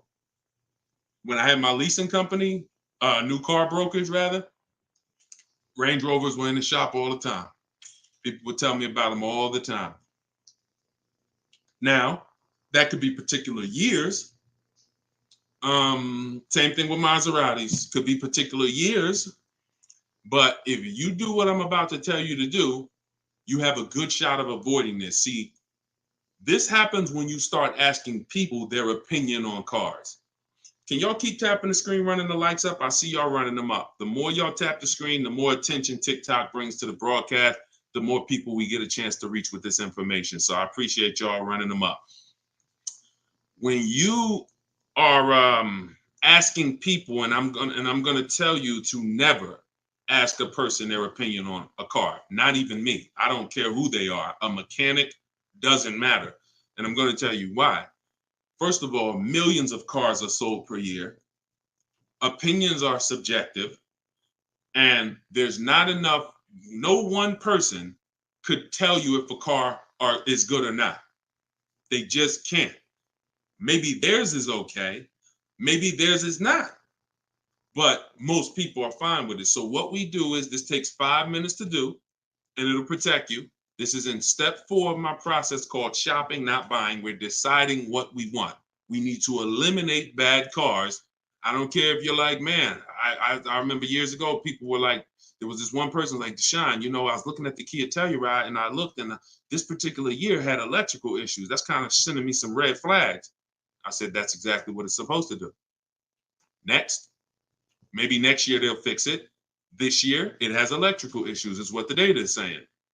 So you go to where the data is, which is Google. You type in the year, make, model, 2021, same thing you just typed in, 2021 A35 AMG, initial quality. Now, if you're buying a used one, you don't have to type in initial quality because initial quality tells what initial quality is, y'all, is what people are saying, what the data says in the first 90 days the vehicle was in the country. The first 90 days, what are people saying? What is the data showing? That's initial quality. Reliability is first 3 years. So you can check with if you're buying a pre-owned one, I check reliability for sure because that's going to tell you the first 3 years. Google that, and then you're going to just scan those first couple articles. That's all you're going to do. Look for anything that has a red flag. Reliability score 7 out of 10. That's a little questionable. Reliability score 6 out of 10. That's questionable. So when you scan those articles, you're going to see, you don't have to read them all. You're looking for anything that stands out. Red flags, owners report, engine misfires and cars in the shop. Right? These are things that you're looking for, things that are like, oh, red flag. And now if you're buying a used car, you're going to look, after you do reliability, you're going to replace that with longevity. Longevity is going to tell you what these cars are expected to do in the long run. Transmission issues, how long they're going to last on average. That's how you find out if a car is good or not. Stop asking people. You can do what you want. You're a grown adult. I would recommend you stop asking people their opinion on cars because it does not matter. Their opinion is not going to matter when your car is in the shop and you're like, hey, but don't get it. John told me the car was good. He said he loved his. No one's coming to your defense. Go where the data is. All right, everybody clear? Type clear if you're clear on that. That's a 5-minute process that will save you thousands of dollars in headaches. No daggone reason to go out and save thousands of dollars on a car, get a ridiculous deal, and that car's in the shop 3 times a year. It negates the whole deal, right? All right, perfect. Shoot the next one up. All right, this one's from Instagram. I want to buy my mother's lease because she has good equity in the car. How can I do it before she turns it in? Well, first of all, make her aware, and you have to do the equity assessment process because you have to see if she has a third-party restriction. If she doesn't, and make sure you run the market value. If you did, and you're like, hey, it's a good price, then you can certainly write up, she can call a leasing company, and she should be able to sell to you. You just have to find out what that process is going to look like. If they may, I don't know if they're going to require her to sell to a company because essentially they want to prevent, like the customer has a payoff. It's for you. So her payoff is for her. The customer, there's 2 payoffs for a lease, a dealer payoff and a customer payoff. That means the dealer can buy it for this. Any dealer, someone that has a dealer license can buy it for this, or the customer. It's not an individual. So that means she's going to have to buy the car and then sell it to you, which is fine. And, that's the process. That's the only way you're going to get you. But if she has a third-party restriction, then she cannot sell it to you. She's going to need to get bids and, make sure she gets her equity. All right. And now, look, if she has a third-party restriction, she can still buy it herself and sell it to you. That makes sense? So call the bank, get the payoff, find out if she has a third-party restriction. And it sounds like either way, she would have to buy it and sell it to you. And if she's okay with that, then it should be very simple. Okay, shoot the next one. Great question. Great question. This is another one from Instagram. I'm getting emails that started at my 3-year lease anniversary on a 4-year lease. Well, first of all, never do a 4-year lease again. You're paying too. Why don't we do 4-year leases? Because leasing is a value play. Leasing, there's two goals. Somebody DM me right before we came on and said, leasing though, leasing is not good because you're not paying into equity. Thanks though. Said it like, confidently ignorant. And when I said to him, the goal of leasing is not to build equity. Equity is a bonus. We don't bank on it, don't count on it. That's not why we lease. We lease to avoid the natural depreciation. Always think of this. Value goes down like this. When you lease, you're going to pay this much. So if I would have bought and lost this much value in depreciation, I get a great lease, I pay this much. I get an incredible lease, a steal. Every now and then we get a steal, less than 1%. I pay this much. So my natural depreciation would have been here. And the beautiful thing about leasing is it's the head. So if the value stays up, I can sell it and I'll make more money at the end. So if I do happen to have a lease that holds its value, which is very rare in cars, not something to bank on, not something to count on. But if it does happen, I'm going to sell the car at the end and make the equity myself. So, and the second goal of a lease is to drive new cars for pennies on the dollar compared to purchasing. The goal is not to build equity. So, wait, what was that question? What was that question, Dolan? Because I know me going into that answer was based on that question. If it's going, then that's fine. Just shoot up the next one. But sometimes, if you've been on the broadcast with me, I go deep with the answers, and then I'll forget the question. All right, this is another one from TikTok. What's a good mileage to buy a used car? Okay, so when we're searching for used cars, it's a great question. What is good mileage to buy on a used car? Okay, so the goal is to get the best car you can get for your budget. So therefore, when I'm searching for my cars, if I know that my initial goal may be 20,000 and then my max goal is 28,000, in a few weeks, I will be releasing something I created called the Perfect Budget Calculator. It's in my book. So it's in step 3 of my book where we're budgeting. I can't release it now because without you knowing how to use it, it's just going to be sloppy. We need to roll that out the right way. But if I know that my initial strike price is 20,000 and then my max budget is 28,300, then what I'm going to do is I'm going to see, can I find a quality vehicle in that initial price? And if I can't, in that initial price, here's what it looks like. Short loan, no down payment, not using any of my equity. That's what it looks like. Next goal might be 6-year loan, but no down payment, no equity, and then we move on. And our max price is always going to be the longest loan we could take with any down payment. So as long as I know where all my goals are, I'm moving up accordingly, and I'm seeing, can I get a nice used car in this budget? And I'm usually starting out to look for about 10 or 12,000 miles per year driven. Look for about 10 or 12,000 miles a year driven, and then you go from there, and then you move up accordingly. And the way you move up, you either can go back a year, or you can go up in mileage to 15,000 a year average. So start wide. We'll start with a 100-mile radius usually, and then we'll look for the newest vehicle we can get with 10 or 12,000 miles per year. And then if I don't see enough options, then I'll either go to 15,000 miles average driven per year and go back 1 year to slowly expand my options. That's typically how we're going to do it. That's typically how we're going to do it. Start with the goal to find the best, and don't expand. Don't just automatically go with a 4 or 5-year-old car. Expand slowly. Sometimes I'll go to a 200-mile radius if I can't find the color I want, but I see that there's cars out here, but none of them are the color I want. That tells me the market is out here and I could find it, but I got to expand my options. I don't need to go older. If I see cars in the low range where I want them to be, but I don't see exactly what I want, I'll expand the options. But if I don't see enough choices at all, then I'm going to go back a year and I'm going to go up in mileage a little bit to see if I can expand my options. Okay. All right, go ahead. Shoot the next one. Wait, hold on. Hold that question right there. Don't take it down, Dolan. It's from Instagram. Somebody said going to buy and I got to make sure I know I'm getting Facebook manually now. I got you next, Ashley.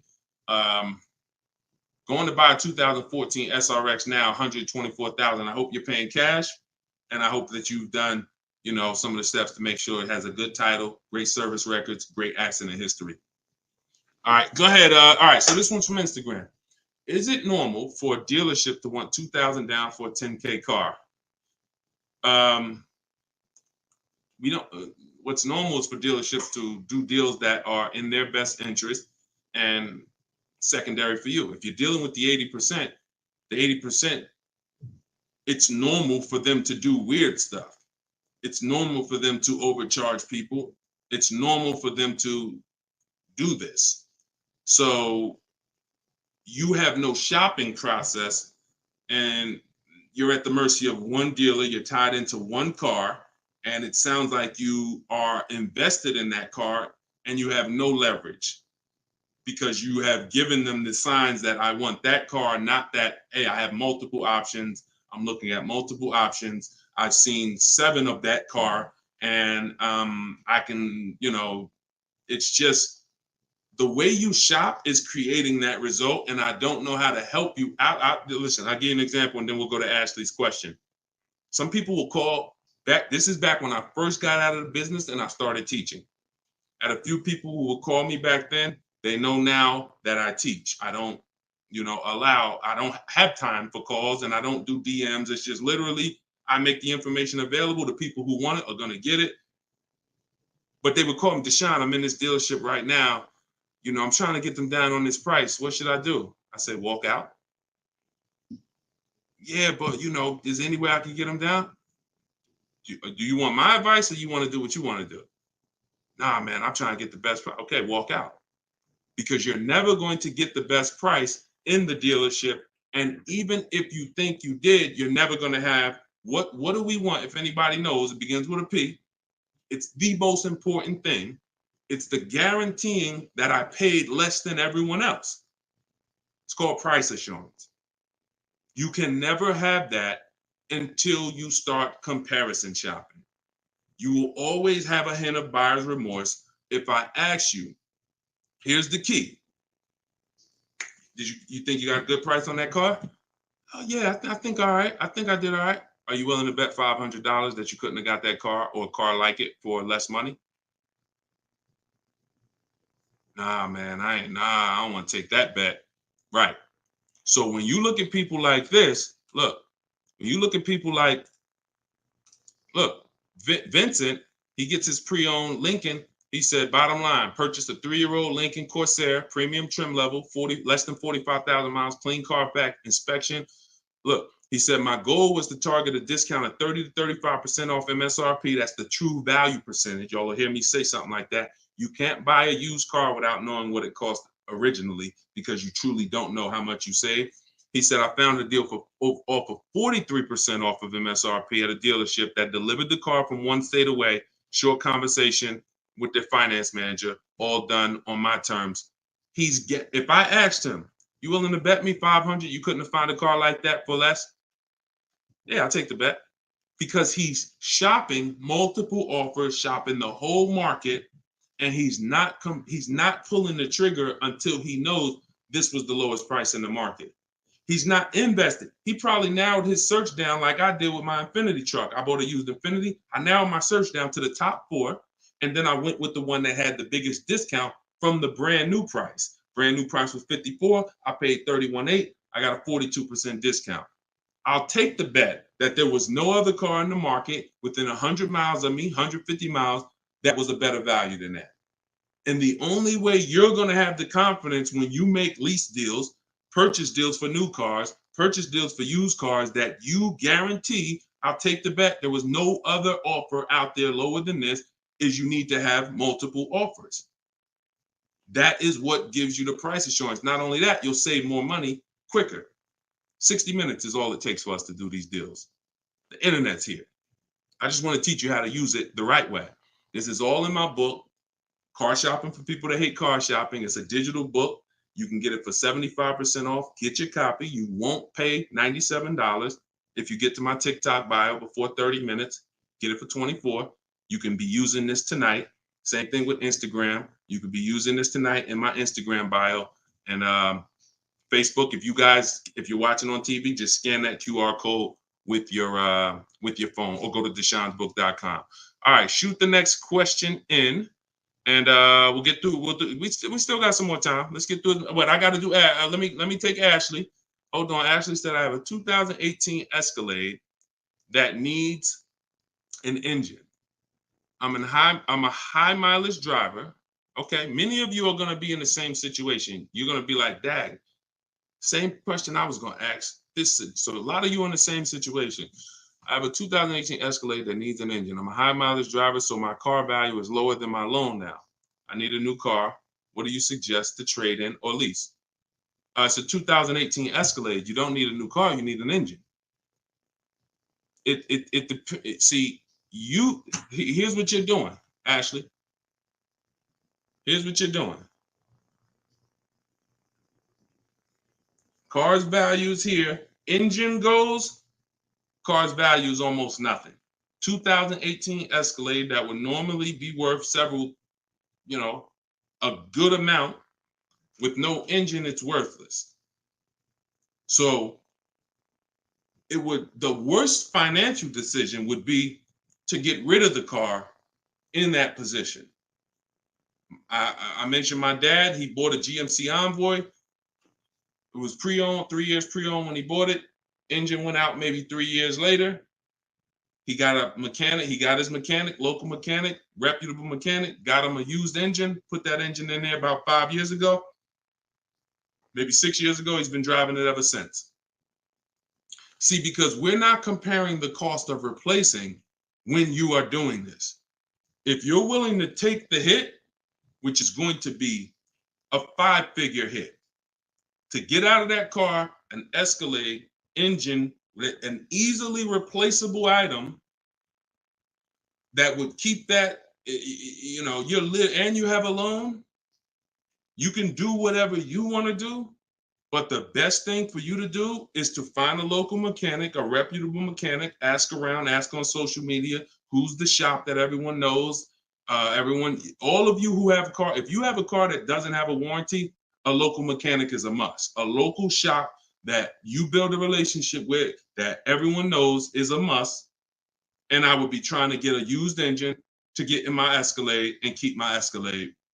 You get another 5 or 6 years out of it, like my dad. Put the used engine in, been driving it, and he's about to sell it now. He's finally getting a new car, and he's had it for probably 7, 8. No, he's probably had that vehicle for close to 10 years now. That's big money that he saved versus, engine went, fixable problem. I'm going to just go get a new car, and I'm going to get rid of this one while it's worthless, and I still got a loan. I'll take a $10,000, $15,000 loss on it. I can't recommend you do that. All right? No problem, Ashley. Go ahead. And that's all we need is a little guidance from somebody who's more experienced. All right, perfect. I needed to hear that. Let me do that. 5, 6 years from now, she'll be like, you know what? I put that engine in, paid the truck off, drove, got another 5 years out of it. There we go. You won. All right, go ahead. Shoot the next one up, Dolan. Great questions today. Great questions. This one's TikTok. What is considered short-term in leasing? 3 years. 3 years. Every now and then, when we reach out to a dealership, like in my book, I have templates. We're always reaching out, and I want to go over what you're going to need to give a dealership to even get a quote. The things that you need is you're not realizing it's hard for you to shop online. One, because there's trained people who are trained to get you in the dealership or make it hard for you to shop online. But 2, you're not giving them the information they need to actually compete for your business. So when you reach out, we always reach out for a 3-year lease, 39 months as well. We let them know by email. We're open to 39 months. And we shop our leases with 12,000 miles. First payment due at signing only, taxes and fees in the payment. And if they have a great 2-year program, they'll tell you because they know their program. So if they say, man, you know what? Nissan just put out a great 2-year lease program. They know a great lease program. And they'll say, hey, you open to it? But other than that, we don't explore it. We don't go and ask them for 2-year lease because 99 times out of 100, they're overpriced we're not going to get good value out of them. So it's going to be 3 years or 39 months. We don't do really longer than that. 42 months, no, that's 3.5 years. 4 years, no, because one of the benefits of leasing is the short-term ability to switch, always having a new car, and once we're in the car for 3.5 years, it's like we're getting to the point where we've eliminated some of the benefits and we're paying too much for a car that we're going to be giving back. So 3 years is what we do.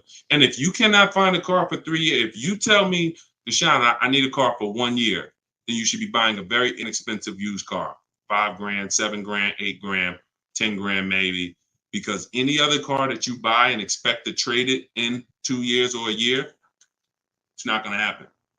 That's the depreciation curve. You're buying it here, Deshone, I need to keep it until here. Okay, that's your loss right there, though. You don't start winning until 7, 8 years is when it starts cooling off. So if you don't get to the 8-year mark, then you should not be buying $15,000, $20,000, $30,000, $40,000 cars at all. You're either going to have a long-term view and win long-term, or you're going to have a short-term view, 3 years, and you're going to win with aggressive leases. Anything in between besides that, like I said, those, we call them smart cars, saving money at the right time. I'll get in, a little bit of money, 5 grand, 7 grand, I could swap out of that, no problem.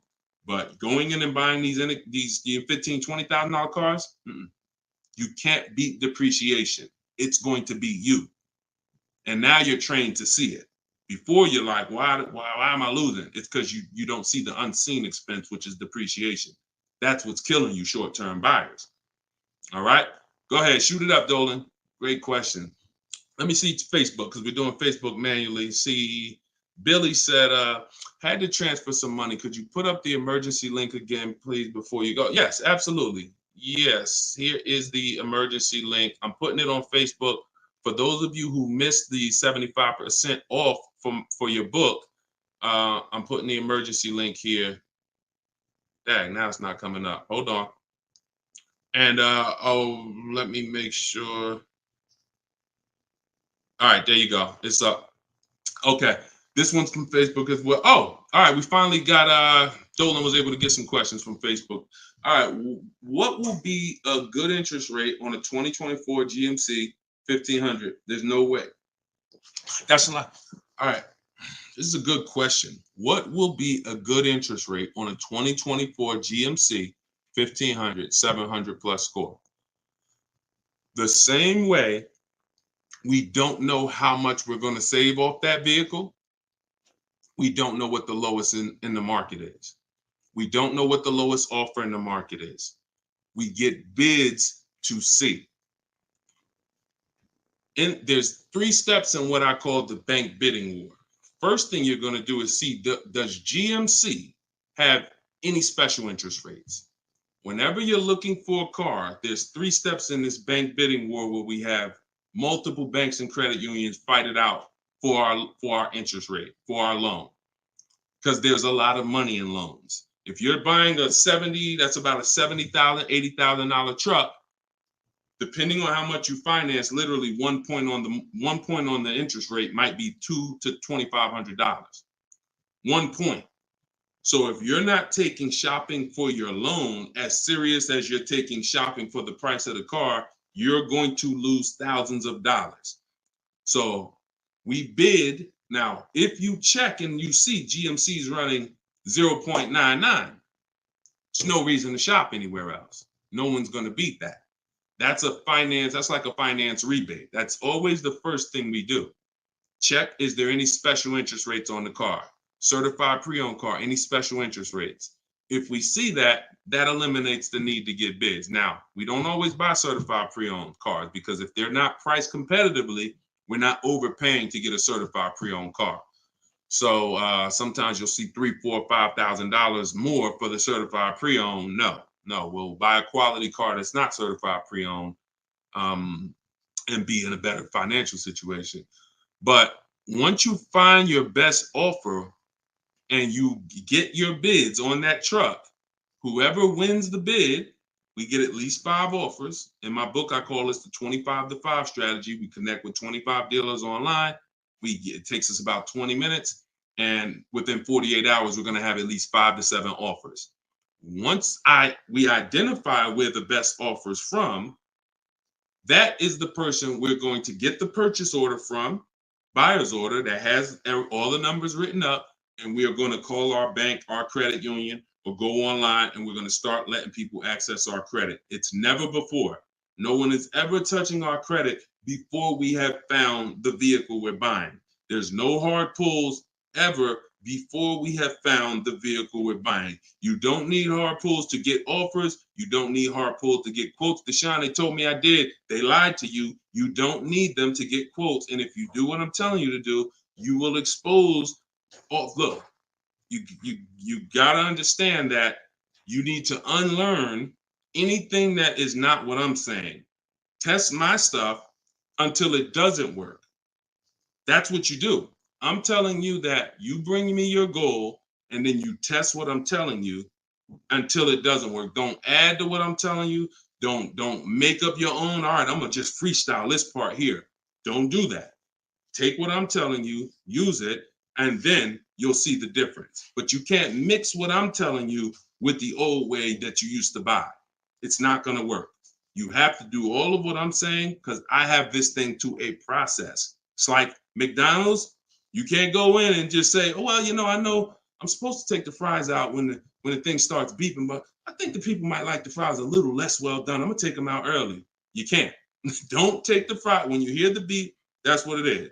So this is how you do the bank bidding war. You're going to find your car, come home. You're going to get multiple offers because the credit bureaus allow you many days to let people bid for your credit as long as it is within a certain window of time. Experience says 14 to 45 days. If they look and see, oh, you were rate shopping, then that's going to have the same effect on your credit as one hard pull. So if one hard pull would have dropped your credit 9 points, 30 hard pulls will drop your credit the same hard points when you come out of the rate window. So once you get all those bids from home, your bank, your credit union, online, go online, car loans online, Lightstream, all these people. And then whoever wins that bid, you now call the dealership. Hey, I got this rate from my, whatever, ABC Credit Union, ABC Bank. And you see if the dealer banks can beat that because the dealership has another 9 or 15 banks. And you want to have them calling and saying, okay, all right, let me see if I can beat this. And they're going to call you and do one or two things. And this is going to give you what we do, what we need before we buy. It's the only thing we are looking for when we buy anything, price assurance. They're either going to tell you, hey, look, I got bad news, but it's good news. All right, what? Listen, none of my banks can beat that rate. So, thanks for the opportunity, but, you got a great rate. So we'll get the car ready for you and, you just let us know what you need. Right, perfect. In which case, price assurance. Are you willing to bet $500 you couldn't have got a lower interest rate? Absolutely. Yeah, I'll take that bet because I got bids. Or they're going to call you and say, listen, great news. Look, you had a good rate, but I got a bank that's going to beat it. They're going to beat it by half a point. They're going to beat it by a point, whatever. If they beat it by half a point, they just saved you another $500. Depending on the loan, could be more. So that's the bidding war. And that's how you don't ask, how much can I save off this vehicle? How much is a good interest rate? You get bids and you let the bids reveal what the bottom of the market is. Everybody clear on that? If you're getting value and you're clear on that, type dollar signs if everybody's clear. Everybody clear? Type dollar signs if you're clear. Thank you. Absolutely, Wanderson. I'm glad. Got it. Thanks. All right. Perfect. Sam, got you. All right. Billy D, I see you. Perfect. All right. Perfect. Kenneth, I see you. Wonderful. So this is what it's about, y'all. Listen, we are very committed to those who are committed to their money. If you are committed to your money, you're gonna love what we do. You're gonna love using these strategies. In my book, my new digital book, Car Shopping for People That Hate Car Shopping, these things are broken down step by step. There's 7 steps to our shopping process, whether you're buying, whether you're leasing, new car, used car, it's 7 steps. And step 7 is delivery. So this isn't a book that you read, it's a book you use and you cross off steps. And by the time you get to step 7, I'm congratulating you on you're about to pick up your car or you're about to have your car delivered. So using this book, you're going to progress to your car. You don't read it and then go, all right, I read the whole book. Now let me go and start shopping. It's not the way this works. So you can get your copy for 75% off. It's normally $97. Go to my TikTok bio. It'll be in your inbox in about 5 minutes. Same thing with Instagram. There's a website there. You guys can go and get yours. And you have the links on Facebook, or you can scan that QR code. If you're watching us on the TV, scan that QR code with your phone. As long as you get there before 30 minutes is up, you got 75% off your copy. So let's go. We'll do. All right. Thanks. Dolan's already on top of it. This one's from TikTok. How should you purchase if you drive 30,000 miles a year? We already answered that. You should watch the replay. I don't want to answer the same question for those who've been on here, but after the broadcast, somebody said they drive 22 to 25,000 miles a year. Go watch that part of the broadcast and get your answer, because it's the same answer. The only difference is if you guys are, if you're doing Uber, if you are renting your cars out where you can't predict the miles. Deshone, if I have a good year, I might do 60,000 miles a year. But some years I might do 20,000. Your goal is to put as many miles as possible on the car and you can't predict it, then you should be making sure your loan matches. Here's a very important question for you. You need to ask yourself, and if you're in business, this will make sense to you. When am I going to replace the car? If you say to yourself, I'm going to replace the car in 4 years, then you should not have a loan longer than that. Because what many of you are doing, you Uber drivers and you people who are renting your cars, you're taking normal loans, 5 and 6 and 7 year loans, and God forbid you take a 7-year loan. No one should be taking a 7-year loan. You are replacing your car while you still have lots of loan left, and you're putting hundreds of thousands of miles on your car, so you always have negative equity. What you're doing is you're taking a little bit more profit per month, like maybe $200 more per month or $250 more per month, but you're pushing all your losses to the back. So when you're ready to replace the car, you come in and you got a $15,000 balance, and you have to transfer that, and you got to eat that. That's pushing your. What you do is take a shorter loan, 4-year loan. Yeah, your payment might be $250 more per month. That's all right. It's a business move. You're writing this off, and then you can, after 4 years, you say, okay, it's time to replace this car, and it's paid off. So instead of you having a big balance, you have a car that is probably still worth $3,000, $4,000, and that's how you structure this in a way where you win. I want to win while I'm driving, and I want to win later when I go to replace the vehicle. That's what you do. All right. Everybody else, you follow what we talked about for the high mileage drivers earlier in the show. Okay, go ahead. Shoot that one up? No, Beth, it's not 97. You didn't see the emergency link. That's the normal price. You may have missed the countdown. I'm gonna put it here for you again. Let me put the emergency link for you. Because some of you who missed the countdown, I told you, some people go there and they come back and they like, that countdown's still going. So I'm gonna put the emergency link for you. There you go. Try that. All right. TikTok, should you include gap insurance on your leased vehicle? That's a great question. We always request that gap is included. Now, most leases include gap, but you don't want to assume this. Do not assume that the lease includes gap. Don't do it. Because some leases, like, Mazda used to always include gap. I know 3-4 years ago when the pandemic started, they took gap out. And so it becomes problematic when you make a deal for X amount per month, and then you go in and sign your paperwork. And they're like, hey, do you want to buy gap insurance? And you're like, wait, thought it was included. So in our template, I have an email template because everything we do with new cars and leases is email. We always in that template is please include gap insurance. If you're getting quotes manually, you always need to make sure gap insurance is included. Don't make, and they're going to, most people are going to say, yeah, gap insurance is included.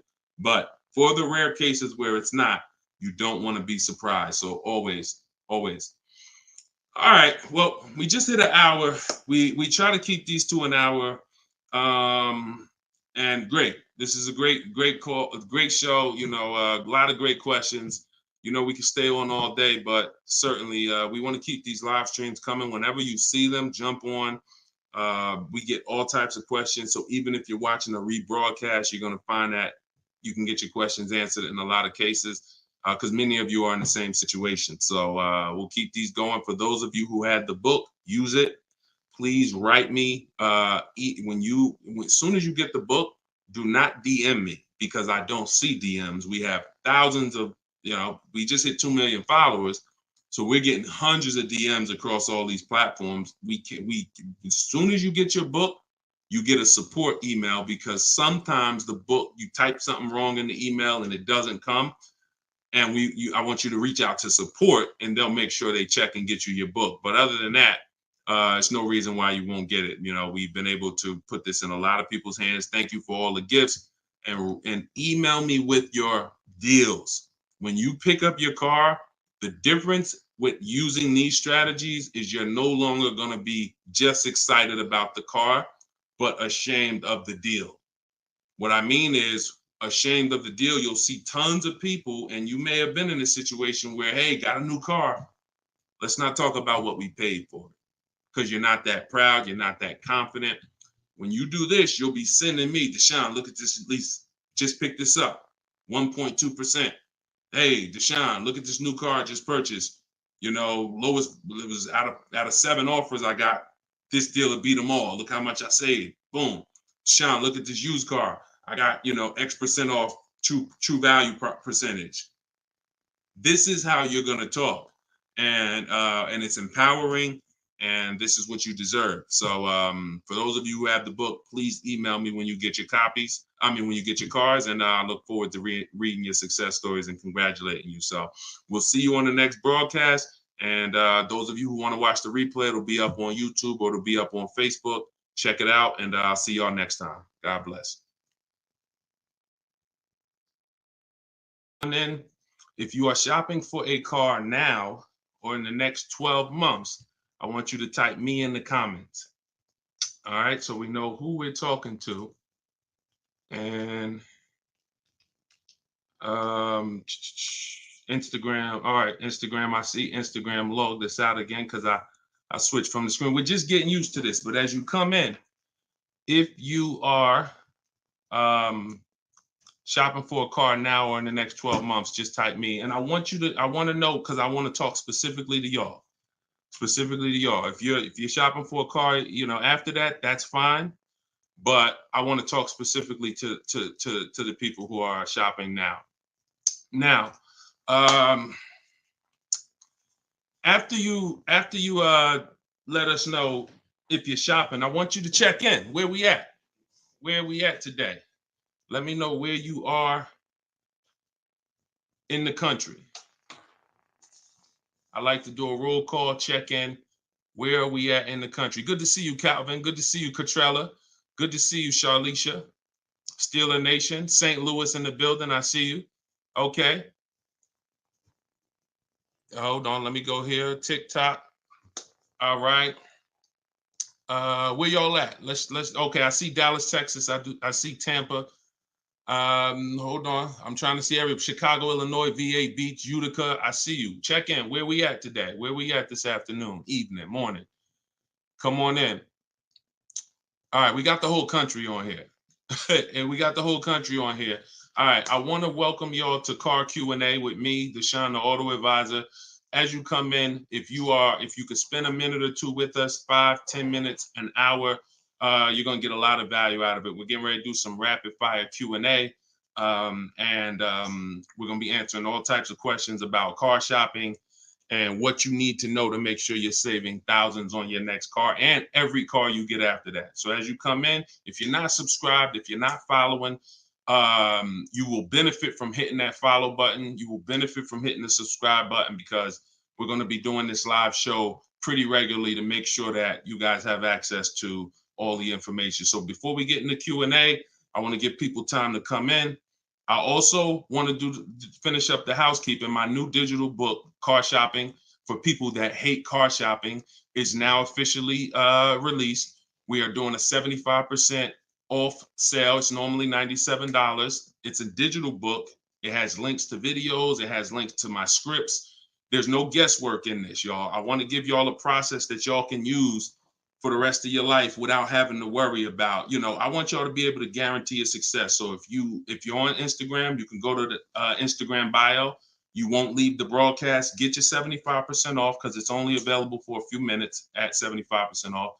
TikTok bio, and then Facebook and Instagram. Y'all can go to deshonsbook.com, or you can scan the QR code. So let's go. Let's get your questions going. I want y'all to enjoy using that book. Get your 75% off and enjoy not reading it, enjoy using it. All right. So let me see. Let's start bringing in some comments. Where's our first question? Do I have to get financing? Oh, by the way, in a few minutes, y'all, I'm going to be giving y'all a very, very deep look into a game that's going to help you understand leasing versus buying. So in about 5-10 minutes, we'll start that game, and you're going to love it. You'll never be confused on whether leasing or purchasing is going to save you more money after we play this.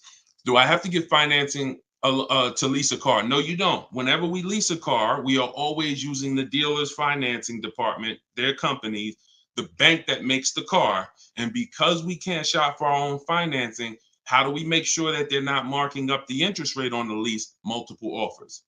There's no way for you to make sure they're not marking up the interest rate on the lease without multiple offers. That is what reveals the true deals when you're shopping for a lease.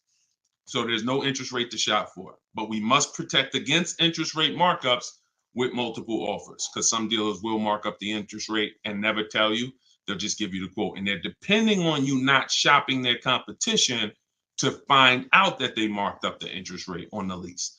All right. So when you get your offers, it's always with multiple offers. Shout out to the sharers. Shout out to everybody who's sharing the broadcast. If this is your first time on a live with me here, just type 1. Type the number 1 if this is your first time on a live. I'm near the end of a 3-year lease. Is it best to buy the vehicle or lease another? It's very rarely best to buy. Very rarely. Shout out to the first time viewers. Good to see y'all. Very rarely, if ever, good to buy your lease. I'm going to tell y'all why. Because when you buy your lease, you're buying a used car. When you buy your lease, you are buying a used car. That's all that's happening. So, being that you are buying a used car, you need to know if would I normally buy a used car versus leasing. And the only way it makes sense to buy your lease out is if you're keeping the car another 8 years. I'm going to tell you why. You've already had the car for 3 years. You've already had the car for 3 years. Most people, when you buy your lease out, you're getting another 5 or 6 year loan for the balance. So you're committing to 8 or 9 years of payments on the same car. This spills into bad lease deals. The reason we don't take 48 months leases on a lease, because we're paying too long on a vehicle that we're giving back. We never want to be tied up long term in a vehicle we're giving back. That's the whole point. Leasing is meant to be 3 years, 39 months, sometimes 2 years, depending on what they're offering, in and out, switching cars very fast, always under warranty, keeping our payments low. Okay. Can y'all light up TikTok with the likes? Can y'all continue to tap the screen on TikTok? I see we got a few hundred people. We got about 400 people on total, all the broadcast.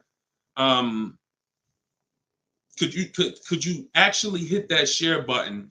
Because I promise you, y'all, no one will ever get mad at you for sharing my page with them. I guarantee you that. In fact, my goal is to get them to thank you. Hey, thank you for sharing that. I like that guy's stuff.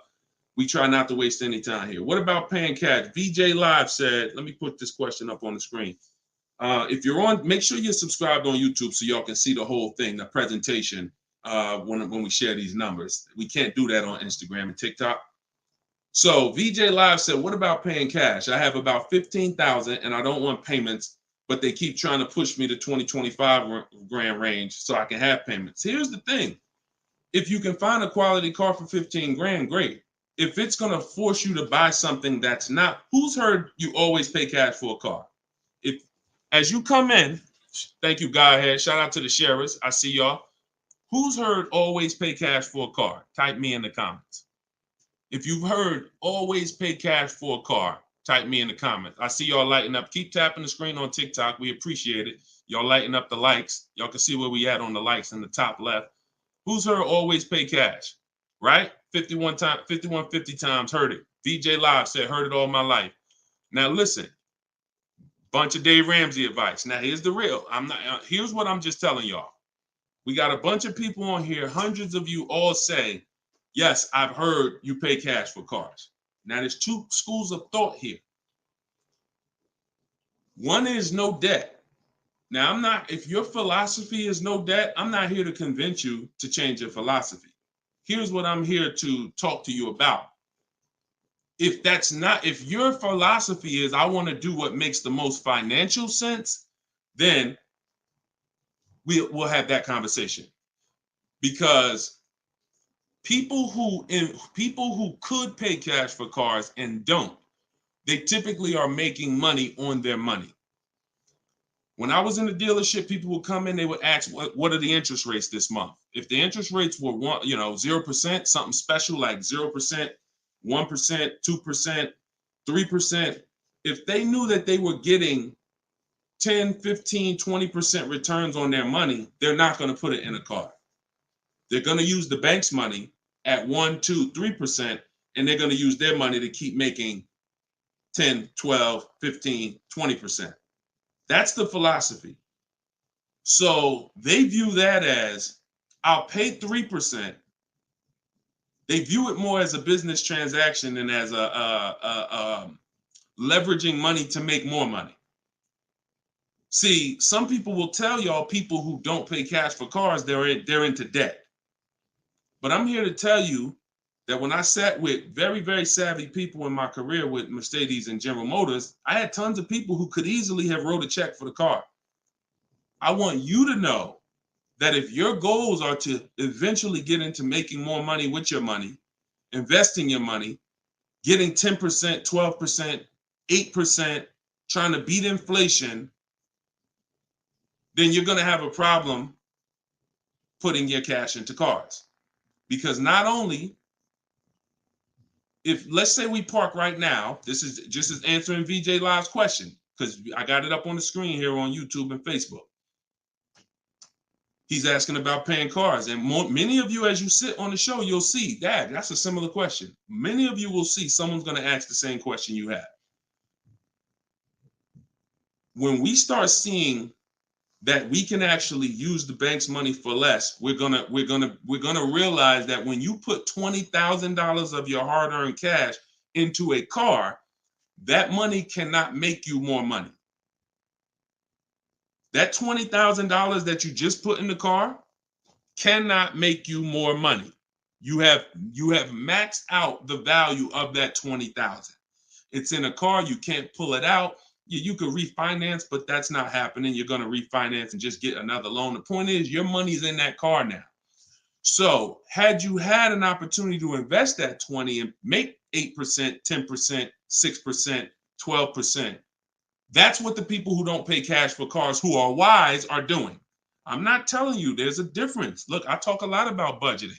I talk a lot about affordability. All through my book, I have systems and boundaries. The rule of 72 and the 10th birthday, how long of a loan you take, how much, when should the car be paid off? That's all in my book. You can get it 75% off, or you can watch my videos. I'm going to always teach it. But if you want it all in one place right here, get the book, 75% off. It's in my TikTok or Instagram bio. But that's what we got to know. We got to know if we're going to use leverage and use the bank's money, there are extremes of leverage. There is over leverage. And we cannot be over leveraged. That means we're taking a loan that's too much, too long, we just want to borrow to try to afford a car. And you see this a lot with older cars, people buying luxury cars that they really can't afford because, brand new, the car is 80 grand. But if they get a 10-year-old one and they get a 5-year loan, now they're in a 2013 AMG Mercedes with 90,000 miles on it. So that's the opposite extreme. Using leverage and loans to buy things we can't afford. But then the other opposite extreme is paying cash when we don't have to. Finding that balance between getting the car we want, getting the best car we can afford. Because you said, hey, I'm trying to find a car for 15 grand. I can't find it. they want me to spend 2025. Well, the name of the game is you better learn how to find if there's any cars out there for 15, you better learn how to find them. And you look everywhere, you look over all the marketplaces, and before you raise your budget up to 2025, we have something we do called the perfect budget. You got to go to 17 first. You don't go from 15 to 2025. You go from 15 to 17. See if I can find anything good for 17. Oh, I can't. All right, now I go to 19. And I have this calculator that's going to help you guys inside the book. It's called the Perfect Budget Calculator. You put in the money you have, you put in what you want your payment to be. It's going to tell you how much car you can buy. You put in your state, so we could have. How many times y'all walk in, right? And you're like, man, I want to spend 25 grand on a car, but you forgot to factor in taxes and the fees. How many times does that happen? Type ouch if you've ever dealt with that. Let's be willing to be honest. You had a budget in your mind. This is what I want my monthly payment to be. This is what I want to spend on a car. Next thing you know, you're a little over that budget, or sometimes a lot over that budget, and you're leaving like, all right, I see you, 919 Mike. Thank you. I see you, Mika Larkin. Shout out to everybody willing to be honest. See, in order for us to really make sure we don't make these mistakes, we got to be honest of the fact we've made them. So that's what we want to do. We want a budgeting system that tells us when we can, you spend any more than this and you're going to be over your budget. You said you want a payment of $400 a month. That means you said you only got $1,000 to put down or nothing to put down. Here's what you can spend on a car. And when you use this perfect budget calculator, you're going to never go over budget. Because honestly, y'all, we don't want to be anywhere near our top of our budget. We want to be shopping under our budget. That's where I want y'all, under your budget. That's why I said if your budget was 15 and then your max might be 2025 with a loan, all right, we got to go from 15 to 17 to 17.5 to 18. We don't just jump to 2025, but we need a methodical system to do that, to help us do that. How do I get out of an upside down lease? Jose, you can only sell out of it. That's all you could do. You could sell out of it. If you, no matter what, y'all, who's in a car that they want to replace and they think they're upside down? They may have some negative equity. This is all in the book. I would really like y'all, the reason why I'm doing the 75% off, couple reasons. The book just officially came out, but I really want y'all not having to remember this. Yes, this live rebroadcast, it's going to be syndicated. So no matter when you're watching it, the information is going to be valuable and applicable. But I really want y'all to have the book so that you can actually reference the information over and over again. Thank you, B-Bad. Thank you for this info. Thank you, SJF Racing. So, all right. Yes, 25 goes to 30 real fast. Let me show y'all something, and then we'll continue. This is where we are right now on Goodreads.com. We're rated 4.94. We've already received 27 reviews, 31 ratings, and the book hasn't been out yet. So if you go to Goodreads.com, if you're on YouTube, if you're on Facebook, you can see what I'm posting. But I'm sharing the fact we're already rated 4.94, 31 ratings, and the book hasn't come out yet. So now that it's officially out, I really want y'all to have it. And so make sure you take advantage. Get your 75% off. It's normally $97, but while you're watching here, it's 75% off. Everything I teach is in there in one place, so you don't have to remember it. All right. If you have let's talk to the people who are in an upside down lease or upside down loan. First of all, we don't want to be there. I'm going to tell y'all why. If you're in an upside down lease, that means you didn't pick your mileage correctly. That means something happened, because with a lease, you have to have predictable miles. You have to know how much you're going to drive roundabout. You got to be able to guesstimate. That's why if you're running a Turo business, when you're trying to rent the car out for, 40,000 miles a year, or you don't know how much it's going to be on that car. Could be 20, could be 40. A lease is not good because you can't predict the mileage. But in normal life, we can predict our mileage very closely. Now, when things happen, let's say you were working at home, and now all of a sudden you are, you're not working from home anymore. Now you got to drive into the office to 20 miles away.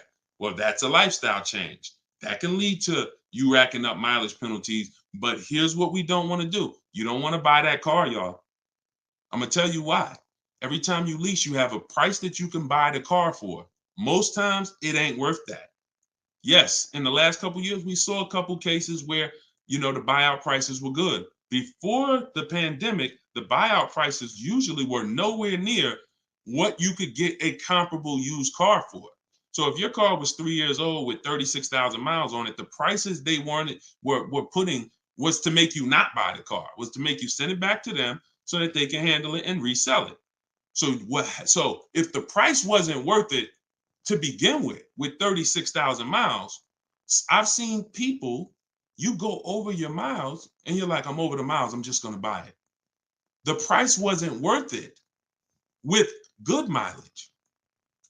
The price wasn't worth, if you had 36,000 miles, that car wasn't worth you buying for the buyout price. You actually have 48,000 miles and they want you to pay the same price for it. So it's important that if we have to deal with penalties because we didn't structure the lease correctly, or because we didn't quite know what we were going to be driving, or we had a lifestyle change, taking the penalty and applying it over to our next deal is always, not always, but in most cases, going to be less money than us buying an overpriced car with high mileage now. We cannot just keep buying our leases without doing a market check. So when you asked about how do I get out of a lease with negative equity, all you can do is find out what the penalty is. There's 3 ways that you could get out of this thing. You could either pay the difference. So if you got, you could wait until your mileage, and this is, all right. If you have negative equity on a lease, I don't even like to call it negative equity because there's no such thing as negative equity on a lease. There's penalties. That's different. Penalties on a car you purchase. Yes, there's negative equity. You bought it, you have a loan on it. The value is not worth the loan. Negative equity. With a lease, we have penalties, over mileage penalties. And now some people will say, well, I'm going to go over mileage. I'm going to get out of the lease 3 months early. But you don't realize if you get out of the lease early, what do you still have remaining? Payments. Three months of payments, 6 months. Who's ever had a dealer say, hey, don't worry about the payments. We'll take care of the old payments. Who's ever heard that? Type me if you've ever had a dealer say to you, don't worry about the old payments. We'll take care of the old payments. Okay, lots of you. The problem with that is the payments don't disappear. They always get rolled over to the next lease. They always get rolled over to your next deal. So what I want y'all to start doing is I want y'all to see that the money is not hitting. When you have negative equity, 5,000, you got this baggage from your old car, it does not go away. It gets either transferred or you can pay off the difference. So the key is to stay out of negative equity, to stay out of penalties, because yes, once you have them, they have to be accounted for. We got to find our great deal, and then we got to bring our penalties over on top of the great deal. That's all we can do. Now, you better try to see what your car is worth selling it, because you said you're over miles. You call your leasing company, you get your payoff, you find out what your cash offers are. Go to Vroom. Vroom's out of business. Sorry, CarMax, Driveway, Carvana, AutoNation, and Kelly's Blue Book Instant Cash Offer. You can go to Car Guru, Sell My Car Too. These are all people that give you cash for your car. That's what your car is really worth, what those companies will pay. Whoever's the highest bidder, we take that. See, what I'm teaching y'all, and some of you are going to get it immediately right here, right now. Some of you, it's going to take a while to get the fact that your money comes when your savings come when you start learning to make people bid instead of getting one offer. You get the most money when you start learning to make people bid. And so what you have to do is get multiple offers, find out what your car is worth. When you go on those websites, when they ask you, is it a lease, say no, because their websites are set up to where if you put it's a lease, it's going to automatically trigger that they can't buy it. But they can buy it. We've been doing this, y'all. I got hundreds and hundreds of members in Cars from Home University. We shop all around the country. You must put no when you're getting offers for a lease because their computer is set up to automatically think that it's a third-party restriction and they can't buy it. But when you call your bank, you're going to ask them, do I have a third-party restriction? If they say no, then that means you can sell to anybody. But again, the way these companies are set up, they saw us making all this money on these cars, and the bank said, no, we got to do these third-party restrictions. And there was so many people going to those websites saying, oh, I'm about to sell my lease. And then they would get there, or they would talk to them and they would say, no, we can't buy it because it's a third-party restriction. So they just made their website default to we don't buy leases. But we do know if you don't have a third-party restriction, they can buy your lease. And it's very important for you to know that. And if you do have a third-party restriction, it doesn't limit the fact you can sell and make money. It limits who you can sell to. When you have a third-party restriction, they say what they're saying is you can only sell your car to a dealer that makes the same brand. You cannot sell to a third-party, Carvana, Driveway. You can't sell to them directly. You can only sell to a dealer. So what does that mean? I see y'all lighting up the likes on TikTok. Can y'all keep tapping the screen?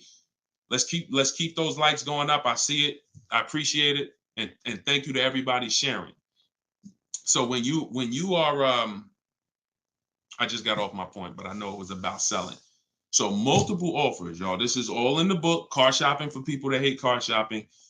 Who has their copy? Who got their copy? We'll continue. We got some more time. We're gonna keep doing Q&A, but who got their copy of the book already? Who got their 75% off? I really want y'all using this. The book is affordable for everybody. Everybody. All right, especially at 75. Now it should show, make sure it's not showing the $97 price. That's the normal price. I see you, 5150. Okay. All right, I see you, Jimbo. Okay. I see you, Diane. I appreciate you. Okay. And I want y'all to use it. Don't read it, use it. That is like literally it's an action guide. That ain't a book you read and then you have a bunch of things you got to remember. I'm walking you through the process step by step. And again, everything I teach is in my videos. So I don't hold back in my videos, but I do want y'all to have access to all the information in one place. If you don't want to cycle through all my videos to try to find it. All right, is it worth buying a car from Carvana? That's a great question, Danny. It depends on if it's the best deal in the market.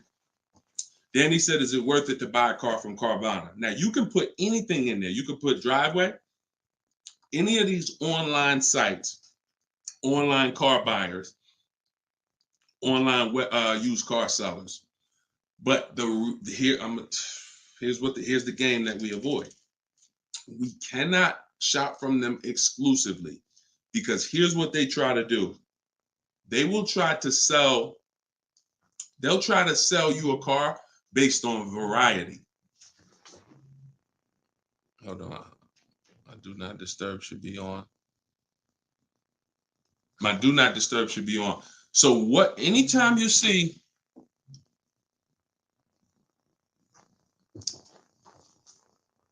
hold on one second.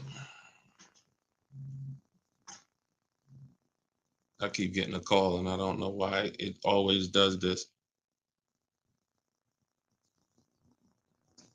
I don't want to lose the people on Instagram. Hold on, Instagram. We got you. All right.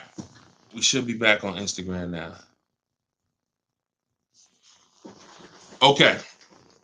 So most times, especially when we're selling our cars to these people, you got to realize we sell our cars to Carvana, to Driveway, to all these companies because they pay more than dealers on average. If they're paying more than dealers on average, they're usually not the lowest price. When they're selling the cars, they're usually one of the highest. You can't pay people more than dealers and then turn around and sell for less than dealers. That could be part of the reason why Vroom went out of business. But whenever we shop for a pre-owned car, Carvana is always on the list.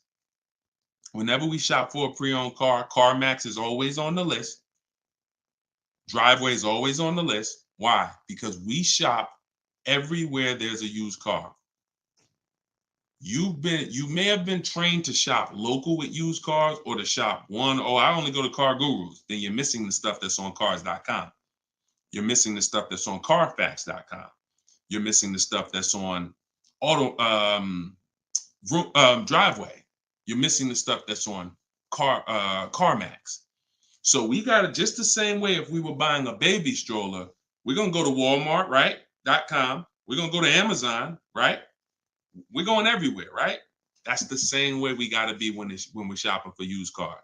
Carvana is just one marketplace, and unfortunately, there are people who shop from them exclusively because they're like, "Oh, I just love Carvana. I don't have to go into the dealer," and they don't realize that one, you can buy, what I teach you won't be in a dealer more than 30 minutes, and also, if I'm not checking their prices, I'm gonna overpay, and I'll literally have I didn't have to go to a dealer, but I got a car in my driveway that I could have got for 5,000 less if I just shopped around the right way. I did just mention Auto Trader. Auto Trader's on our list, Alex. Auto Trader is one of our marketplaces. It's one of the marketplaces we shop on. It's just like a Walmart. It's just like a Amazon.com. Auto Trader is a big one. We definitely don't skip any used car marketplace. Now, we don't use Auto Tempest because Auto Tempest pulls and aggregates some data from other people's websites. They're not their own marketplace, so they can't get all the data. So that's why I don't use them. We just go direct to the marketplaces themselves because no company has the rights to market everyone's product. And so as long as no company has the right to market everyone's products, the only way we're going to see all the product is by being on all the marketplaces. But I'll show you how to do this quick. This shouldn't take you more. Look, y'all, this is going to sound crazy, but it shouldn't take you more than 60 minutes, 90 minutes to get your best deal on a car. No, 90 tops. Tops. Not only do I want y'all saving thousands, I want y'all to save time. Deciding what you want, shopping, test driving, that takes time. That's fun. Getting the deal, that should not take you more than 60 to 90 minutes when you learn how to get bids. Okay. And the more you stick around, the more you use what I teach, you're going to make deals and save more money in like less time. I don't want to spend more than 60, 90 minutes getting my car deal, and I don't. All right. Ivan said, planning to get a new car ASAP. What are the steps to prepare that you would suggest? Well, first thing is to know whether you're buying or leasing. Let's go into this game. All right, let's go into this game. Thanks for reminding me. Now this is a game that I've done this on in some master classes. This is also in Cars from Home University, my video library. So what I want to show y'all is this game I like to call Who's Winning. Okay? This is why. Now listen, we're getting ready to make some people mad at some people. I don't want y'all to get mad, but once y'all see this, y'all are going to be mad at some people who taught y'all bad information about leasing, and it's cost y'all money. This is always step one. Now I'm getting calls from Facebook. How could this is so weird. I don't get how the heck I have my phone on do not disturb and I'm still getting calls. That is so weird to me. Got to figure that out. So bear with us, Instagram. Instagram is always the one that has to bear with us, but all right. So this is what we're doing here. And look, go to YouTube or go to Facebook and watch the rebroadcast. Rob Rue said, where do I purchase the book? Everybody who wants to purchase the book and get the 75% off, if you're on Instagram or TikTok, go to my bio, click the picture of me, go to my bio, you'll see a link, and then you'll see 75% off. Grab it. You won't even leave the broadcast, so you don't have to worry. You'll be right here. You'll still be able to hear me. And then if you're on YouTube, or you could go to deshonsbook.com. If you're on Facebook, go to Deshon's Book, or you can scan the QR code. So what we're about to do, I'm going to ask y'all a question. We're going to go down the road and we're going to compare two different people here. People who buy a car and people who lease. This is step one. Before you think about how much you're getting how much you're going to pay, your budget, Any of the things, do I have down payment? Before we think about any of that, I want y'all to know what the most important question is. That's leasing versus buying. So on this screen, I'm comparing a person who leases and got a brand new $40,000 Jeep Grand Cherokee 2024. Now, I want y'all to look at this if you're on Facebook and Instagram. I mean, if you're on Facebook or YouTube. This person with a good lease deal is paying $500 a month. $500 a month for a brand new $40,000 car. Now, the person who purchases, some of y'all know every $5,000 on a loan is about $100 per month. So if you're looking at a $40,000 car, you're looking at about $800 per month on a 5-year loan. Now, I got this person in here on a 6-year loan at $675 a month. That's how much this car costs. 6-year loan, 3.99%. $675 per month. Let me ask y'all a question. Looking at this screen, who's winning so far? 2 people drive off the lot in a brand new Jeep Grand Cherokee. They have the exact same vehicle. One is white, one is gray. One person's paying $500 a month, they're leasing it. One person's paying $675 to buy it. $675 for 6 years. Who's winning, the lease or the purchase? Put L or P. We're just talking about, literally, we just drove off the dealership. You sitting in this car next to me. We got the same truck. I'm paying $500 a month. You purchased it. You're paying $675. Who's winning? The lease. Exactly. If you're saying purchase, you're missing it. You and me are in the same car. I'm leasing the same car as you for $500 a month. You're paying $675 a month. Same exact car. Who's winning? Exactly. See, Rob, and these are the things where we can't look. There is no, the purchaser is not winning. It's not, no, it depends. We have to go straight up. We have to go straight up by the numbers. See, that's where we lose at. We lose with all of this subjective, oh, well, it depends on how we look at it. No. You're driving a 2024 Jeep Grand Cherokee. I'm driving the same vehicle as you. I lease it, and every month $500 comes out of my household. Every month $675 comes out of your household. We have the same exact car. Who's winning? The lease. Exactly. That's what we got. We're going to go down the road. And listen, go subscribe to YouTube. Watch we're going to syndicate these episodes. So you might be watching the syndication. It doesn't change the value. I want you to see that $500 a month coming out of someone's household is $175 less than $675. So the person who leased so far is $175 per month richer. Every month, the person who's leasing over here is $175 per month richer. Now let's go to the next slide. Now, 3 years later, person wants to buy. Now, here's the thing about the purchase. There's an amount you owe. On a 6-year loan, they would owe $24,000 at the end of 3 years. I've already done it. You can watch this. That's how much the balance on their loan would be. It would be $23,400. So that's the amount they need to break even on the car. Now, mind you, they've already spent $175 per month more than the person who leased. So they're $6,300 poorer.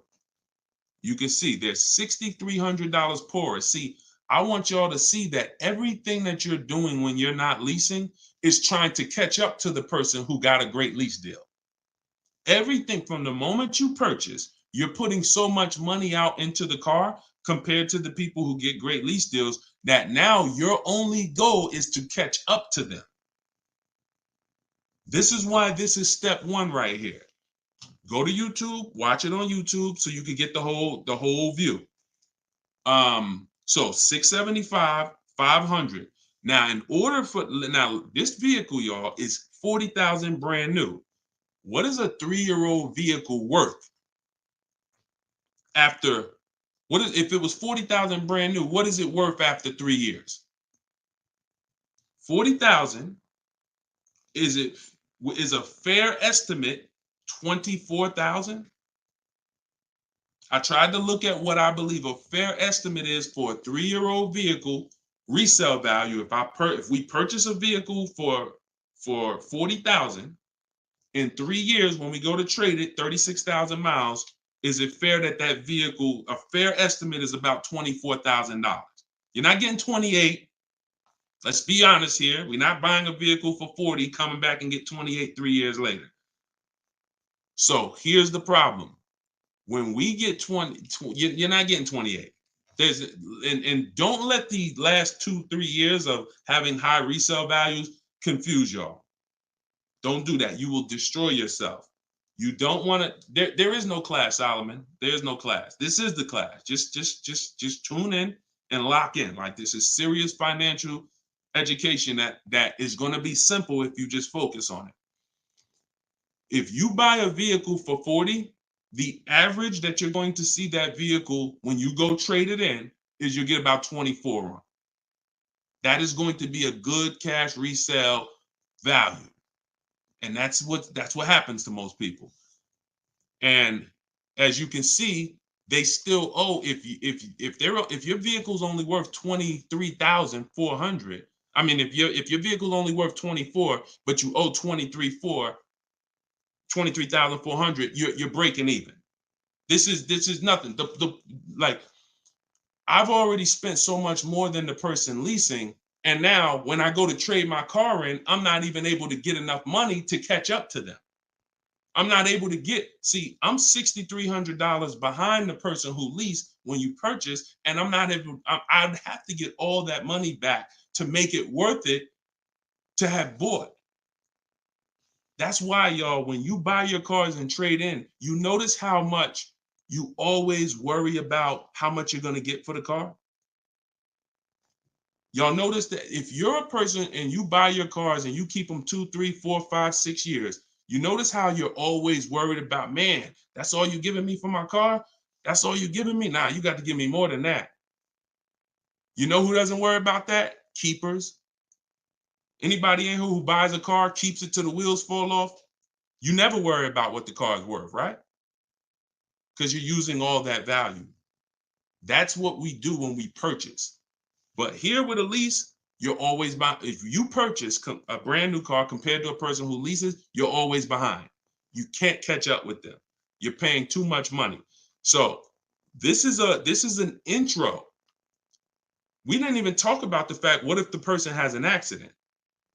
And I really like wish that y'all could see this on YouTube. And can y'all see the screen on Instagram?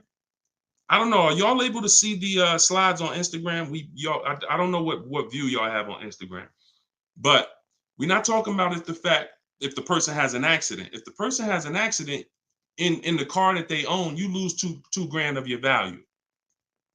So the buyer is always behind. Now we can go down the road. When we go down the road, you'll see that eventually the person starts catching up, but it's only after 8 years. You can't catch up to somebody who's paying $175 a month less than you to drive the same car as you. That money just keeps adding up. And we were taught that we're supposed to purchase, but only if you're long-term. That is when you purchase. 8 years, nothing more. All right, so I got to see how I'll probably try to do this and go deeper when I can get some. It's hard to do it because they can't, everybody can't see it. So just watch the replay of it, and you'll be able to see it. But this is the difference, y'all. Queen Mama said, "I'm a keeper and I need to break. I need a break from car payment." See, but let me ask you. Can I ask y'all a real question? Why are car payments the only payments we need a break from? Let me ask y'all a very real question, because car payments we need a break from, but we're okay with cell phone payments. We're okay with insurance payments. We're okay with car insurance payments. We're okay with, this is like a cost of living. And I don't have a problem when it comes to financially, I want to pay cash for a car, and I'm just going to keep my debt down, and I'm going to make sure that, the interest rates are high right now, so I'm not going to look to borrow. I'm just going to pay cash. That's fine. Paying cash as a savvy move is like the bank's money is too expensive. I'm not invested. I'm not investing my money in anything. I'm just going to pay cash. But why are car payments the only ones it's the only payment we look and say, well, I want to avoid that. We don't do it with houses. We don't do it with anything else in life. And sometimes it makes us get a bad car because we like, oh, I'm just going to save up $8,000. I'm just going to say, meanwhile, if we knew how to properly structure our deals, we can get the best car for our budget, under our budget. Because y'all know all cash is saved up payments, right? All people be like, oh, I'm going to pay cash. If you save up $20,000, that's just a bunch of saved up payments. Yeah, she said, I'm tired of house payments too. I understand. And again, if we have the cash and we can go and we can look, I'm going to teach you how to pay cash for cars if it makes sense. And if you have cash, that's great. We got to make sure we get the best price on the car. But at the same time, you need to know when it doesn't make sense to pay cash. If they're doing 0% financing on the car you want, why wouldn't we use the bank's money at 0% and let our money continue to make money, or continue to keep our cash free? So again, because there's nothing to justify it. There's nothing to make it make sense. Oh, I don't want car payments. I don't want any of the payments that I have in my life. But my goal is to get the best, the best out of what I'm paying for. But yeah, it's a lot that goes into it. You got to make sure that those that's why, y'all, we got to shop below our budget. I need a break from rent. Yeah, we got to shop below our budget. Look, when we let people talk us into cars that are above our payments goals, that are above our monthly expense goals, oh, now we get tired of them. But if your monthly budget was $500 and you went in and you left with a great car at $450, $425, you ain't really tired of that payment. You're tired of the payment, right? Like, you're tired of the payment that's $700 when you really didn't want to go above $650. Now you're like, dad, I'm paying $700 for this car. Dad, I'm getting tired of this. When you're under, you don't get tired when you're under your budget. You get what I'm saying? Does that make sense? Type I don't know, $, if that makes sense. We only get tired of payments when they're over our budget. When they're comfortably within our budget, we're never tired of them. That's why we're fine. So, but we got to learn how to get the best cars for our budget, and that comes through multiple bids. You have no idea. And then it comes through leasing versus buying, which is what we've been talking about in this initial thing. I'll try to get everybody on one stream, where y'all could all see, because I really want to focus on the people who could see the slides. And, because I know I could engage with them because they can see the slides, and then, but it's people who can't. So that's all right. We'll continue to adjust. But you got to know, believe me when I tell you, thousands of people have learned that the biggest issue of affordability for the cars that they're driving was the fact that they didn't understand leasing. Leasing is going to get you 30, 40% more car for the same money when you learn how to get great lease deals. All day long. So it's people who driving a daggone $50,000 car, they got a $900, $1,000, $1,100 a month payment. At the same time as people driving $50,000 cars, and look, this is their payment. I'm gonna show y'all something that's gonna blow your mind. You can't believe that this is a payment on a car. Right here, look. Greg is in our Facebook group. He's in our Cars from Home University program. He said, my first time posting here. His MSRP on his car that he got, it's a Kia EV6 Win with the tech package. $56,275 car, y'all. $56,000. That vehicle, if he went in there and said, I want to purchase that, man, I'm not leasing nothing. How much is it? That vehicle is $1,100 a month on its best day. 5-year loan, $1,100 a month. If he stretches out the loan 6 years, maybe it's $1,000 a month. I don't ever recommend you go above a 6-year loan. When we get into structuring our deal, y'all gonna hear me talk about the rule of 72, 10th birthday. We don't ever want to go above a 6-year loan. It's very risky, and it's a sign of affordability. We can't afford the car. It's like a 40, 50-year mortgage. So the point is, if he walks in to get that car, he's leaving with $1,000 car payment. Same car. Look at what he got, y'all. Shopping multiple offers. The dealer that won the bid, his payment is $527 a month. $527 a month. He gave him first month's payment and he drove off. He said no other dealer came close. Some people may have shopped that car and said, Deshone, I was shopping a lease for that car. They was telling me it's $800 a month. Absolutely. That's normal because the overpriced dealers that we don't buy from are going to take their shots. But in order for us to see that, wait, this car is not really $800. The best deal on this car is $527. We have to shop multiple offers. Now, it's not always going to be that dramatic, but I promise y'all, when y'all shop multiple offers, it's going to blow your mind. The best deal to the worst deal is going to be $3,000 to $5,000 different. And you're going to see that some of the dealers that you've trusted the most, that you've been buying from, maybe your family been buying cars from them, some of them may be the ones to take the biggest shot at you. So you have to shop multiple offers. But y'all see how there's no comparison to that deal Greg just got? $527 a month. Another person's driving the exact same vehicle paying $900. This is how, when y'all see these videos of that, people average car payment is $1,000. How? Because they don't understand leasing. They don't understand leasing.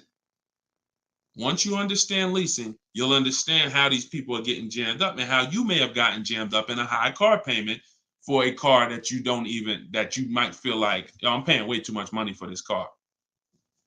And then the opposite side is, if we are purchasing, we have to make sure we are getting the best price for the car and we are getting the best interest rate we can get.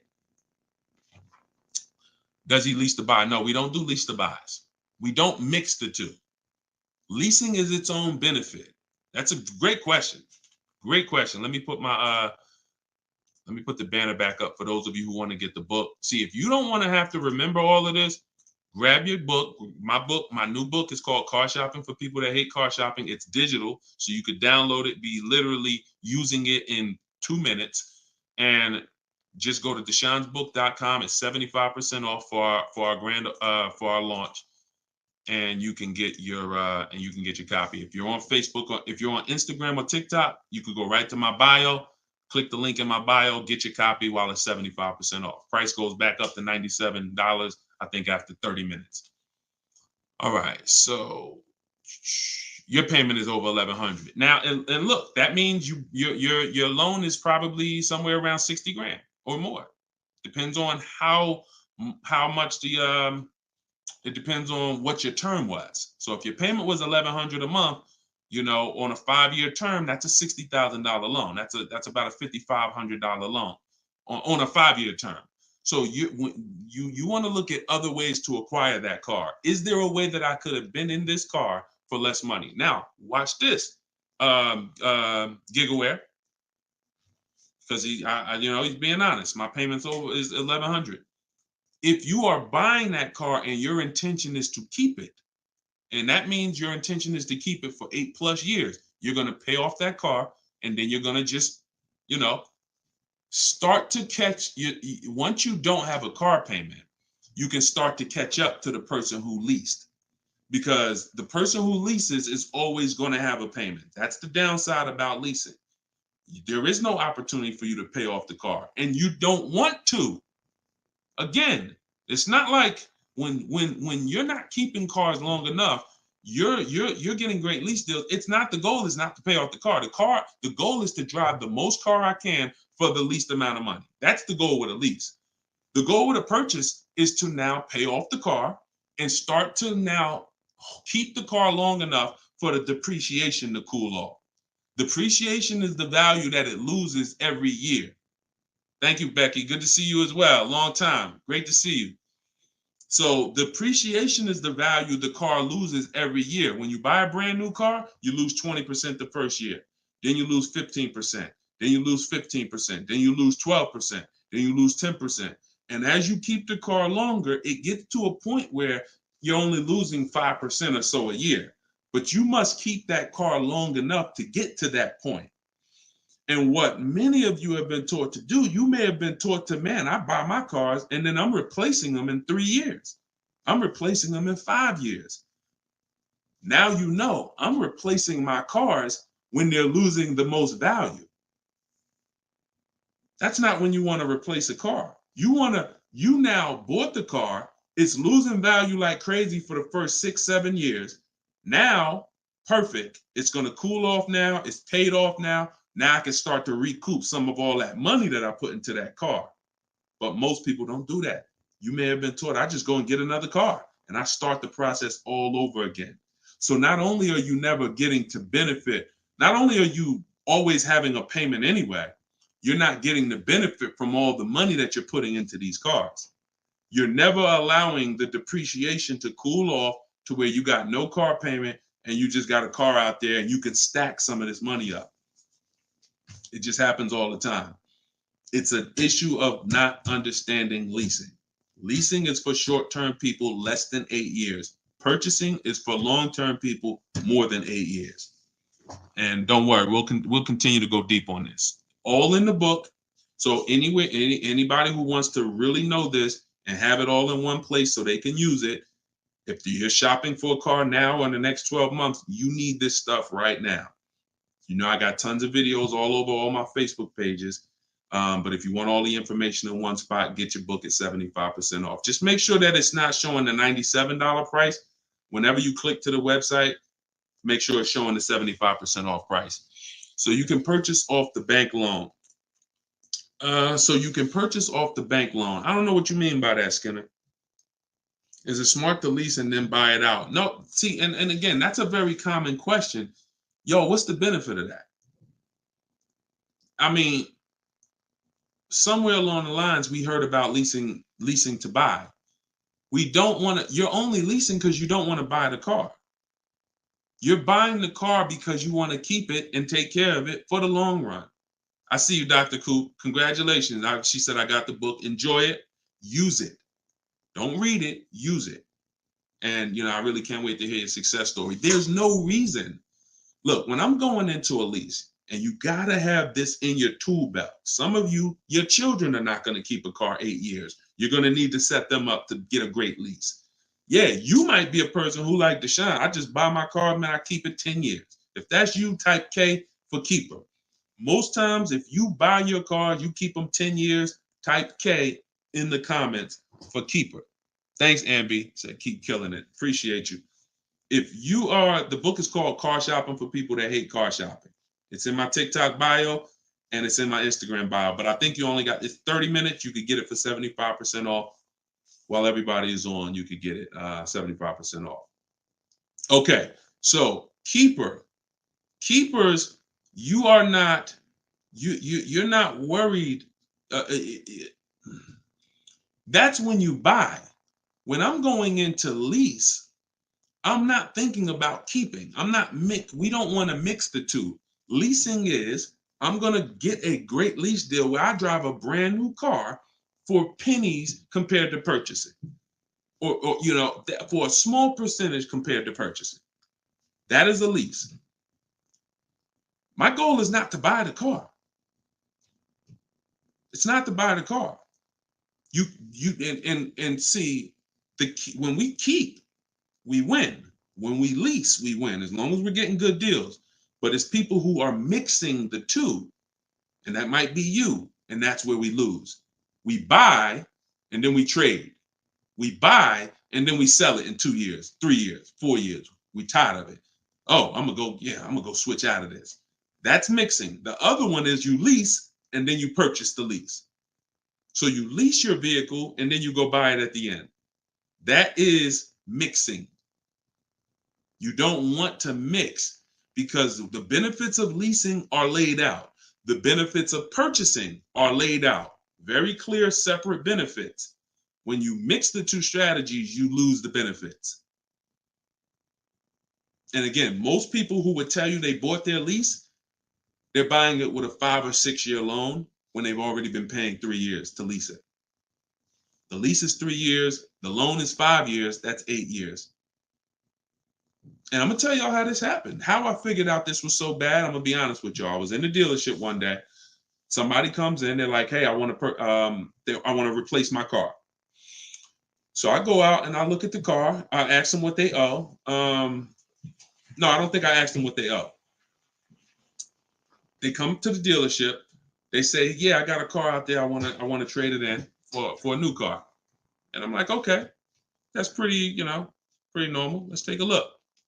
Here's what happens. I say, "What year is it?" And they'll say, "Well, it's a 2018. I'm just using like a real example. Like they say, "Oh, it's a 2018. Now I'll ask them, "How long have you had it?" And they'll say, "Well, I bought it brand new. So I've had it 5 years, 6 years." Now, follow me, y'all. Everybody on here, I want your opinion on this. Person comes up and says they've had a car for 6 years. They bought it brand new. They've been paying on that car for 6 years. Don't you think that car should be paid off by now or almost paid off? Yes or yes. Type Y if you understand. Person bought it 6 years ago. You go out and I'm like, "Okay, mister, how long have you had it?" They're like, "I've had it for 6 years." So I'm like, "Okay, perfect." Everybody's saying yes. So this is what I'm thinking. This is how I found out buying your lease was a bad idea for most people, if not all. So I go and I say, "Okay, great. I see you're here trading." Now, in my mind, I'm already trained to talk to him about leasing because, thank you, Brent. I know you're here trading this car in 6 years. I want to show you what leasing looks like, and you're going to love that a lot better. You're not going to need this down payment. I'm going to be able to give you a check back for this equity in this car you got here. It's going to be all good. And I've helped some people do that. They come in and I show them the lease, and I'm like, you keep just trading your cars, but if you lease, here's what, boom, that you could do. And then I'll give you this, you get a big check back for your balance of your old car, all of that. So this is when it works, it's beautiful. But when it doesn't work, this is what it looks like. I'm like, I run and I'm like, "Okay, your car is worth about $15,000. Instagram just logged me out. Instagram just logged me out of nowhere. I don't know what happened. Let's see if I could go back. All right. So now when it doesn't work, so I go out and I found the used car manager may tell me this car is worth 15,000, and I'm like, "Okay, perfect. It's probably paid off. Great. He's gonna get like a check back for like almost all that, and then he's gonna have a low payment. He's gonna love it." So I find out when I call the bank, I say, "How much you owe?" He says, "Well, I don't really know."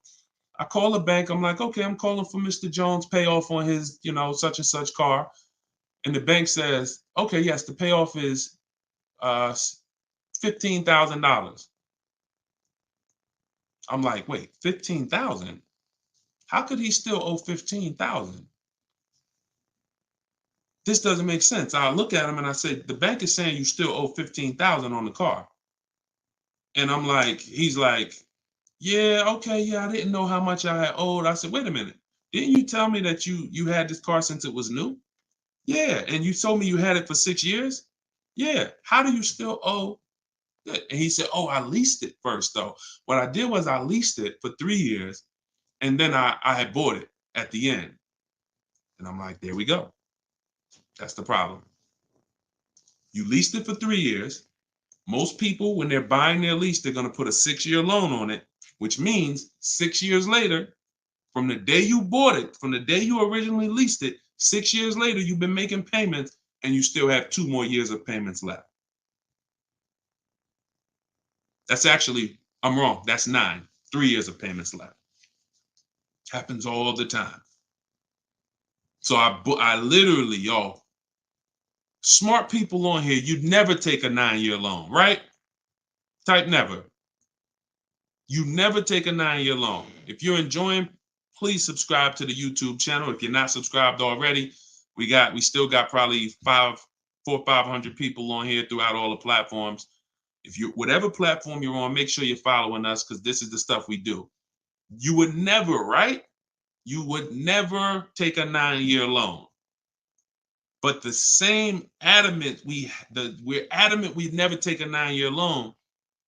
We got to see every single time. Thank you so much. I appreciate the gifts on TikTok and all the platforms. We got to take, every time we hear about buying our lease out, unless we're going to pay cash for it, which is another discussion, but most people are not. They're going to take a 5 or 6 year loan out. So as soon as you hear lease to buy, as soon as you think lease to buy, I want you to think 8 or 9 years of payments on the same car. That's why it's a bad idea. That's why it's a horrible idea. Okay? Now, if you are comparing, we had somebody in our group yesterday who was asking about buying his lease out because he's going to give the car to his parents and because they're going to keep it long term, and the value of the car compared to the value of a similar used car is a great deal. That's different. Buy it. Because all you're doing when you're buying your lease is you're buying a used car. It's your car. I used to help people buy their lease. Hey, they come out of the office, we switch the plates because we got to re-register the car. And I'm like, okay, so how was it? Now they just signed up for a 5-year loan, 6-year loan on a car that they've already been in for 3 years. They're not really excited about it. You know, I've had the car for 3 years. At least when you go buy a used car, you're excited about it. You're excited, oh, nice, it's new to me. But when you buy your lease out, you're not really excited. Thank you, man. Y'all going crazy with these gifts and everything. I appreciate it. So these are the things, like what I want y'all to have. As long as you stick with me and you learn what I teach, you're going to have clear boundaries that you operate in that always protect you. That's the name of the game. There's clear things I do. There's clear things I don't do. I know I have rules. I have boundaries. And what I want y'all to get familiar with is the 8-year rule. The 8-year rule is the first rule. It says if you're not keeping your car 8 years, you should not be buying it. You can't outlive the depreciation. You cannot outlive the depreciation compared to someone who purchases. Now, it's too much to go deep on right now. We'll go deep because I know some people thinking, oh, Deshone, but if I pay cash for a brand new car, I'll pay less overall. Yeah, but if you pay cash for a brand new car, you're still laying out all the money. You're still laying out all the money and you're still trying to get that back. You're still, oh, I paid 30 grand, 40 grand, 50 grand. Do you understand that a person who leases that same car, what would you rather be? Big dog who thinks you're big dog because you're going to write a $50,000 check, or a person who comes in and says, I'm going to get that car for $500 a month. Do I want 50 grand coming out of my bank account going into a car, or do I want $500 every month?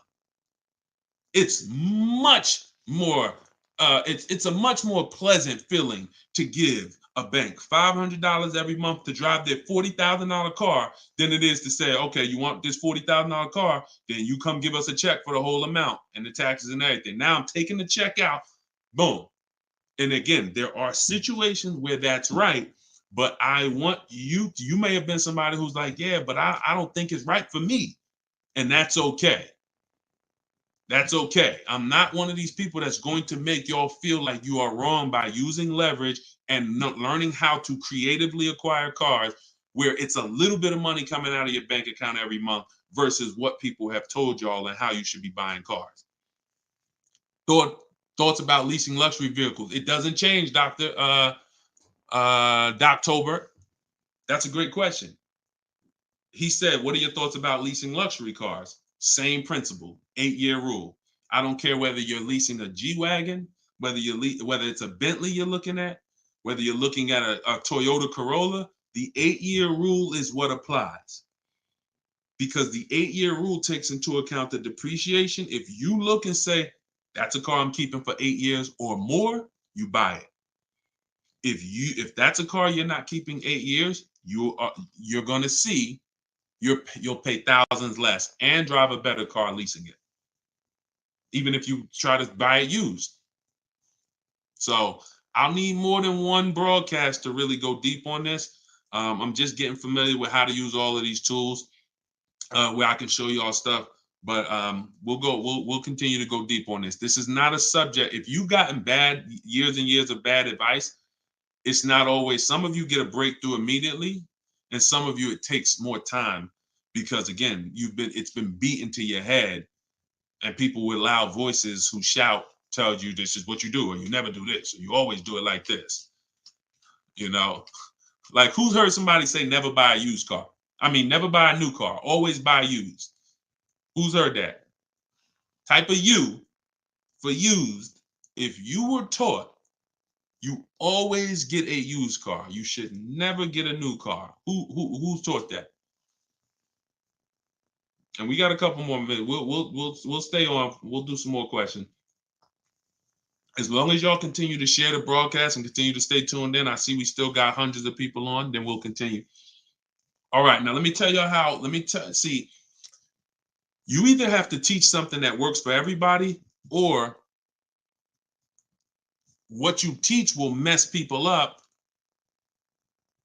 If somebody says to y'all, every single one of you should be buying used cars, because that's what they'll say. Never buy a new car. Everybody on here should be buying a used car. So that means you think everybody in the country should be buying used cars, right? Yeah, absolutely. Nobody should buy a new car. Nobody in this whole country should buy a new car. Like, no, always buy a used car. Okay, perfect. So let's just say if you had your wish, everybody in the country would be buying used cars, right? Because that'd be better for them, right? Yes, if I had my wish, everybody would be buying used cars. Then here's my question. How do they become used cars then? How do they become used cars if everyone is buying used cars? I want y'all to think about this. If you had your wish, you could snap your finger, Mr. Financial Advisor, whatever you teach. How could everyone buy used cars? It's impossible. The cars come in new. They don't just, so if everybody was buying used cars, what's happening to the new cars? They're just sitting there. And then, so that's not a practical solution. How do we acquire? Who should be buying brand new cars? People who are going to lease them, and people who are buying new car, who want to purchase, keep long term, and you could afford new. That's only if some people say, Deshone, I want to buy. I'm not leasing. I want to buy. I keep my car, but should I buy new or pre-owned? That depends on budget. That depends on, unless you want one specific from a year, somebody would be like, oh, I want this special year. But if it's a case of, you know what, I can afford both. Should I buy new? Should I buy pre-owned? That's a matter of budget and preference. If I could afford a new one and I can keep it long enough to outlive the depreciation, then I'll buy new. But if I can't afford to get a quality vehicle for my budget, then I'll buy pre-owned. And some people want to treat themselves. Some people like, I only get a new car every 10 years, Deshone. I'm going to get something new. That's fine. That's fine. As long as it's long term, because time heals all wounds. We killing the likes on TikTok too. I appreciate everybody tapping the screen. Y'all still running the likes up. Appreciate it.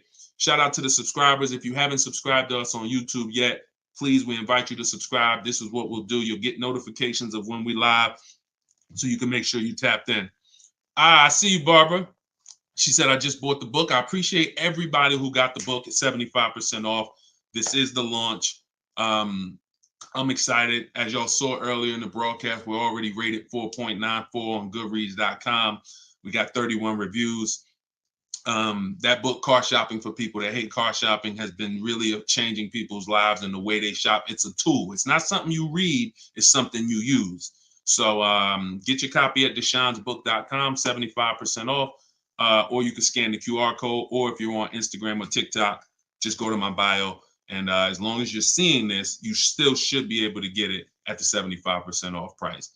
And it's immediate download. So, and you'll see as you read it, there's a reason I had to make it a digital book. I couldn't print it because it links to videos, it links to docs, I got scripts that it links to.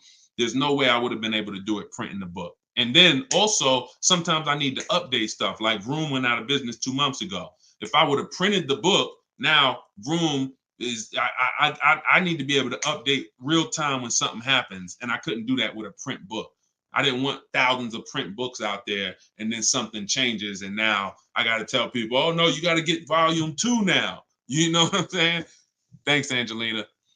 All right, so Dr. Coop says, I have a paid off Toyota. I don't want to trade it. Should I have a down payment? You don't need, look, if you can find a deal on the vehicle you want below your budget with no down payment, then do it. You said you have a paid off Toyota, you don't want to trade it in. Now, here's what I ask people. You put the vehicle to use, because if you're going to go and get another vehicle, then you're going to be paying for that vehicle. You don't really want, the only people I recommend have an extra vehicle is if you're a high mileage driver. Who's a high mileage driver?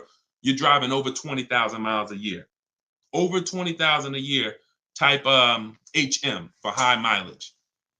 These are the only people that it benefits you having a paid off car like this. So sometimes it's worth it to buy your car, pay off the first car. And here's what I like. All right, so we got a lot of high mileage drivers watching right now. So I have a strategy in the book, and what you'll hear me talk about is really 2 routes for high mileage drivers so that y'all can stop having all this negative equity when you come in to replace your vehicles. What typically happens with high mileage drivers, and the reason I suggest to them 2 cars, 1 car payment, is because they're putting so many miles on their vehicle, but your loan is a normal loan. Your loan is a 5-year loan or a 6-year loan. Those loans are made to go down for the normal or average driver. And even the average driver is going to have negative equity on these loans in the short term. So when you are destroying the value of your car because you're putting 20,000, 30,000 miles a year on it, it's going from being worth 20 grand one year to now it's worth 12 grand the next year because you put 30,000. You're destroying the value of it, but the loan that's attached to it is not moving. This is the indicator that the loan and the purchase price or the value of the asset is totally unrelated. They're unrelated. They don't matter. That's why you have to make sure you get a good price on the asset. You can't just pay attention to what is my loan doing, because your loan doesn't tell you what you're really in the car for. So check it out. You now are putting all this mileage on your car. You come in 4 years and you're like, hey, you know what? Car got 200,000 miles on it now. Let me go ahead and trade this thing in. Problem is 200,000 miles. You still got 2 years left on the loan. You still owe 15 grand. You still owe 12,000. You still owe 20,000. And you are now seriously hurting your value, your next deal, because all that baggage you got to come to this next deal. The solution to stay out of that is to make sure that you are having I teach either 2 routes. Well, the third is really just be a long-term person. You could drive 30,000 miles a year. And if I'm a long-term person, I'll just have 300,000 miles on my car in 10 years. And then I just go switch it. It's keepers here that's long-term people, high mileage drivers, and they get their car. That thing got 250,000 miles. It's mostly highway. And in 8, 9, 10 years, they go and they replace it. No need to lease. Again, continuing theme, long-term, don't think about leasing. Because some people who just tune in and they catch a brief, oh, is this so everybody should lease? No, that's what I'm trying to tell y'all. Long-term people, long-term purchase, you buying a car for your kid in college and they like, yeah, I'm gonna keep that thing for 10 years, man. You know I'm boring. Great. But most kids are not. They're like, hey, when I get my job, when I turn 24, I'm probably gonna want something different. So if you're not a long-term person, you should be purchasing. You should be leasing. But going back to the high mileage, y'all, this is how it works. The two strategies for high mileage drivers is to have one separate car, you pay that thing off, and now that becomes your mileage car, and you go and lease a nice car. This is beautiful. This prevents you from having two car payments, and this allows you to have a nice car that you're not destroying. So you pay off that first car. If you're going to go this route, your first deal is a purchase, because you're going to get that first car, pay it off, could be new, could be used, but it must be quality. Pay it off, and as soon as that car is paid off, now I go lease my nice car. So I might be putting a high mileage on that first car I'm buying, but once I go lease my nice car, now I got a payment over here, my nice car is over here, and this is when I take out to dinner. This is when I want to go out and have a good time. I don't want a car that I'm just always putting, 30,000 miles a year on. Now I split it. And this has allowed so many high mileage drivers to continually be able to predict what they're going to put in these cars, because now they can't. You cannot predict how much y'all are spending on these cars, high mileage drivers. Y'all are losing so much on resale value. Your loans are just so high and they're moving slow. You don't know how much you are losing, but I break it down for you. It's thousands. You can't destroy the value of a car and then go trade it. It follows you. So that's one strategy. Second is a high mileage lease. Second is straight up. First time I experienced this, I had a guy came in and he was bringing back a lease with 75,000 miles on it. And I asked him, I said, man, I didn't even know. And that's my ignorance. I was selling cars and I didn't even know that that was available. And I said, let me ask you a question. How long you been doing these, like, what do you do? He's like, I'm in sales. Like I do 25,000 miles a year, every year. I said, okay, wow. And you lease your car? He said, yeah. Because I already know what a good lease deal is. I just didn't really take into account back then. This is probably 2015. I didn't take into account a high mileage good lease deal. And when he told me what his payment was, and he said, yeah, I come back 75,000 miles. I drop that thing off. I pay my payment every month. Now here's the thing. He might only be paying $150 or $200 a month more for his super high mileage. But that's much better than him buying the cold car, destroying the value, coming back and trying to trade it with 10, 15 grand negative equity. So strategy, you are not really purchasing cars with strategy until leasing and purchasing is in your tool belt and you know when to use which. For your family, not just you, for your family. It's not just you. All right. So great questions. So this is the type of stuff that's in the book. Everything's in the book. Whether you see me live, whether you see me on social media making videos, you're going to get all the information. You don't have to worry about, oh, Deshone is holding back info. It's not. Now, access to me, yes, I have access. I have a Cars from Home University where I coach people personally and we work together. That's access. But as far as the information's out there. It's how you want the information. We'll get it to you anyway. If you want it all in one spot, get the book, get Car Shopping for people that hate car shopping. Download it now. It's 75% off. Scan the QR code or go to deshonesbook.com or go to my Instagram or TikTok bio and get your 75% off copy. But other than that, you don't have to worry about not having the information. See, what y'all have had to deal with is how do we make great car deals? How do we not pay penalties when we don't have the information? But now the information's here. It's here for you. It's just you got to decide, how do I want the information? Do I want to look through all Deshone's videos? I got a video on every topic. More videos to come. They're not in order, and they're for different people. Some of you are going to purchase used cars. Some of you are going to lease. Some of you are going to buy a new car. Some of you are going to pay cash. Some of you have good credit. Some of you don't. So throughout all those videos, you got to sort through that. In the book, you're only following one path. When I do videos, when I do a book, it's like one path. Let's stay focused so that we can keep you on track. That's why it's step by step. Yeah, that's how the book is designed. All right, how do you purchase a vehicle without proof of income? That's tough. You need other things that are going to weigh. That's a good question. So if you don't have proof of income, credit profile gets you approved, not credit score. So proof of income is usually only required when you have a lower score or you have a new company, new business, and they need some type of way to, try to, make sure they're going to be all right recouping their money. How is the car going to be paid? So if I didn't have proof of income, then I got to work on credit.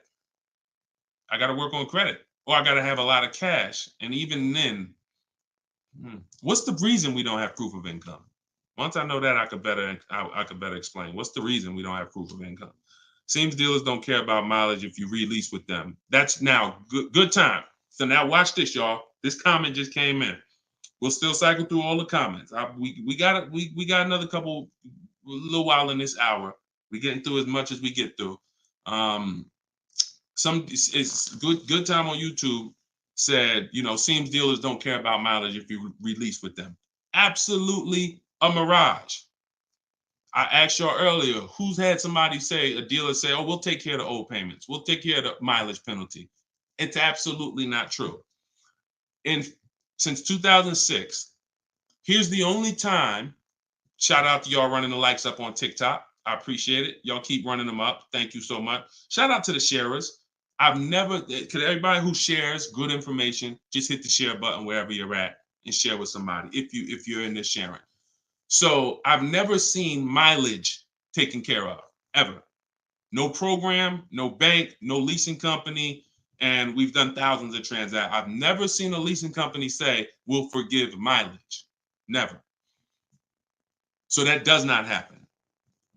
Mileage penalties let's say we calculate a $2,000 mileage penalty, that gets rolled over to your next lease deal, and we're working that lease deal with that $2,000 accounted for. So whatever the deal is we're working you now, perfect, here's what it is. Make sure that $2,000 penalty is in there. You pay for that. You pay for that. Now, in some cases, very rare, there's loyalty programs where they waive some payments. Mercedes used to have this. It's since gone away, and they didn't have it on every vehicle. They didn't run it every month, where if you lease another Mercedes, we'll cover 3 of your old payments. So you could get out 3 months early, no penalty, but it had to be waived. Since I got into the business, I've heard dozens of people sitting around me say, we are going to be waiving those, we're going to be taking care of those payments. Are you waiving the payments? Oh, what do you mean by that? Are you waiving the payments? See that, and when you ask them that question, I don't want you to even go in looking to get out early.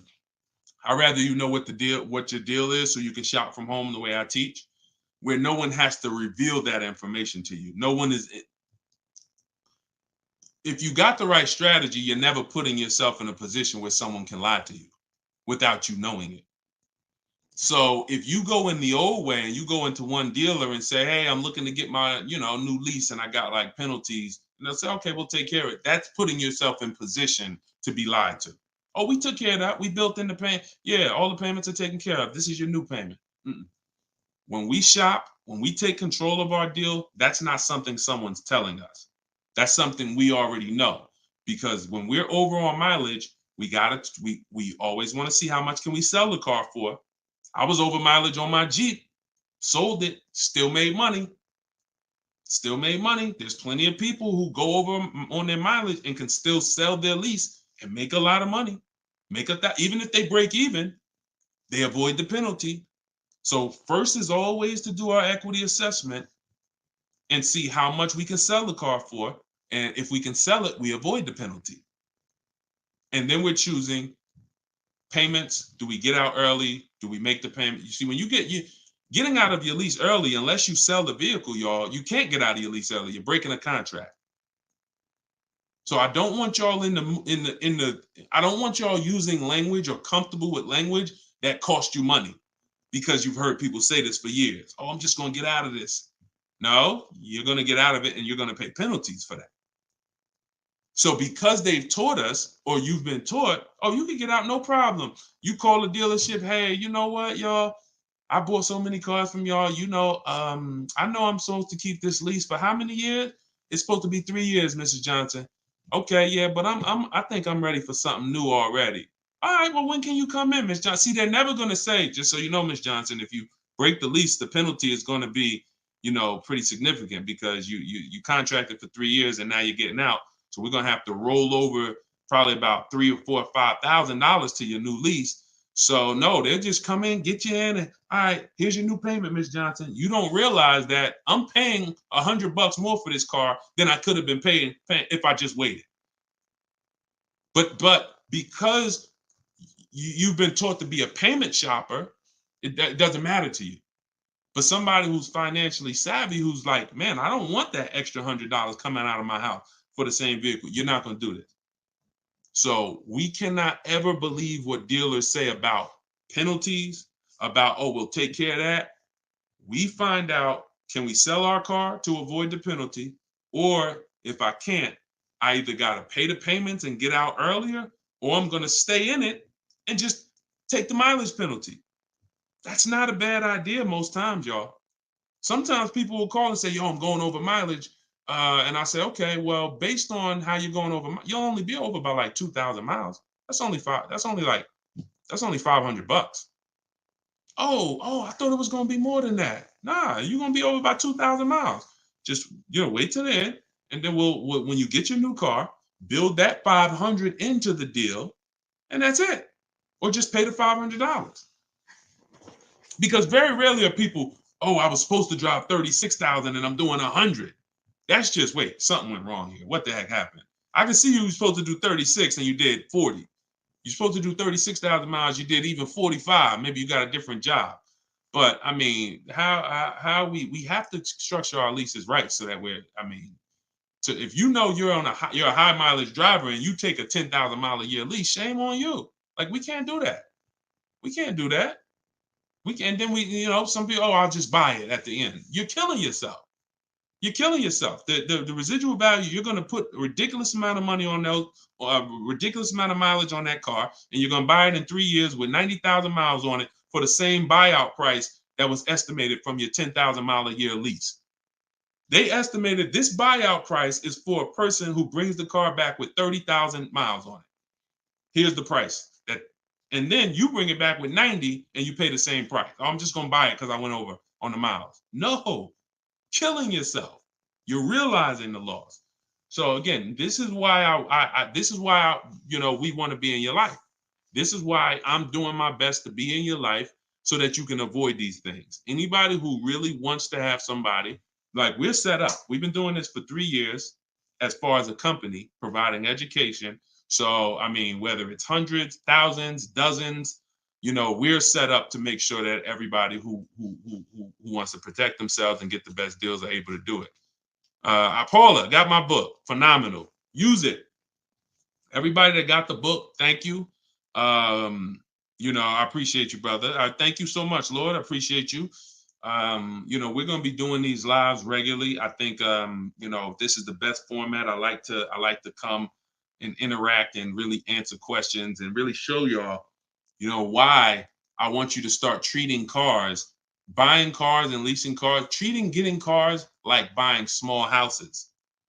Most people treat getting cars like going to Walmart and getting a TV, big screen. You come back home and you're like, man, it's like you get an itch, but you get an itch for a $30,000 decision or a $10,000 decision. When you start planning out your car purchases the way I'm going to show you, and you go in with a system and a strategy, the way that's taught in my book is 7 steps. First step is deciding whether you lease or buy. 7th step is delivery. So by the time you get to step 7 in my book, by the time you get to step 7 of what I teach, you should be picking up your car or it should be being delivered to you.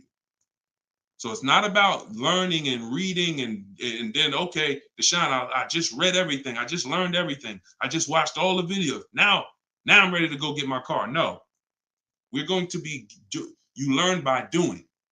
And if I teach you a different way to shop, different things to do, by the time you get your car, you're going to be like, oh, I didn't need Deshone to tell me what to do step 1 through 7. I just needed him to tell me this is step 1, do that. And then when I'm done, I come back. Okay, Deshone, I did step 1. What's step 2? Here's step 2. Do this now. Okay, perfect. Let me go on these websites, do step 2. Perfect. Just did step 2, Deshone. Perfect. Here's step 3. Do this. And we found that has been able to guarantee success for so many people. And that's how they're able to get the same deals that I get.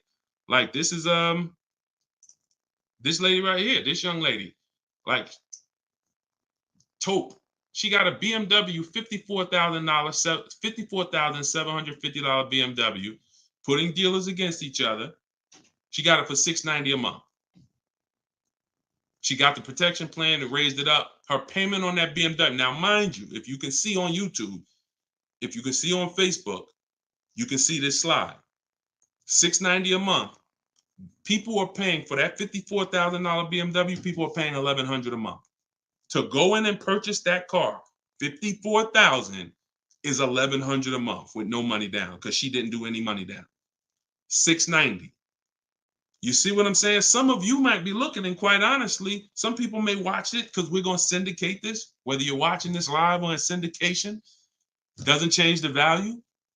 You might be driving that same car, and you might be looking and saying, "Yo, I'm paying $1,000 a month for that car. She's paying $690. I put $8,000 down. She put no money down. We can't compare. You think Dave Ramsey, God forbid, and look, shout out to Dave Ramsey. I love what he teaches in terms of financial literacy. I love that he teaches people to invest and build for retirement and make sure I love that. But there's an area that he doesn't know what he's talking about, and that's when it comes to cars. See, look, credit is a big part of what, it has a lot to do with me helping you. Y'all don't hear me teaching credit. It's important. It's a complimentary topic for us to talk about. I talk cars, how to make sure you pay the lease for them. Yeah, maybe natural. Let me give some credit tips too. Rodney, you could just go right to my TikTok bio, grab your book. It's 75% off. Click the link in my TikTok bio. You think she can ever listen to someone that tells her you shouldn't be leasing? She knows when to lease and when to purchase. She's not in love with that vehicle. She's not keeping that vehicle 8, 9, 10 years. So how can I drive this vehicle for the lowest amount of money in my household? I'm going to shop all my offers. The dealer that wins the bid, I'm going to see what it is. Oh, look at that. It's $690 a month. I'll take it. This is how we are going to keep thousands of dollars in our household. As things continue to go up, I need you guys to be spending. I need you not only to be making sure your cars are below your max budget so that every single month you're not growing tired and weary of your car payment. That means it just needs to be below your max budget. And then the second thing we need is to make sure that you are driving the best possible product for that money. You could be below budget and look at what you're driving for the money, and you're like, yeah, I'm below budget, but could I have gotten a better car for this money? Could I have gotten more car for this money? And I'm here to tell you that when you understand leasing, you're going to see there's no comparison. $690 a month for a daggone $1,100 a month vehicle to purchase. So short term, less than 8 years, we always lease. We never purchase. Now, in another episode, when we start talking about, in another segment, we'll talk about overpriced leases because every lease is not equal. Y'all gonna learn. We can't, every lease deal, even when you learn to shop, you must learn to shop. You must, because 80% of dealers are overpriced on their leases. 80% of dealers who gave Taupe a quote, let me come back from this screen. 80% of dealers who gave a quote to this young lady, Taupe, on her BMW were a lot higher. Some of you even saw it on the video. It said it when she wrote it. It said, man, all these other offers were a lot higher. That's how it's supposed to be. So you can't go back and forth with one dealer. You must reveal the best dealer, the best offer through multiple offers. So that's what you do. And you do that whether you're leasing or purchasing. And when you start doing that, you'll understand. That's in the book. That's what I teach. Bids. One-to-one negotiation is dead. I want y'all to eliminate one-to-one from we never do it. Because you cannot do that with any other item and win. You can't do it with you can't do it with jewelry. You can't do it with groceries. You can't do it with televisions. You can't do it with houses. One-to-one negotiations, you lose every time. You must see multiple options, multiple offers, and then we pick the best one. And what you see is that's gonna be done with loans we get, cars we buy, and cars that we sell. We don't trade. So, all right, yeah, this has been great. I need her contact. I don't know what you I guess y'all having a conversation. I didn't know what y'all needed contact wise. All right, let's see. Is buying and selling a car a good hustle? I'm not really teaching people how to buy and sell cars because yes, there's if you want to go into the car business, that's not what I teach. So I have to log out to purchase the book. You shouldn't have to. Let me try to reset. Let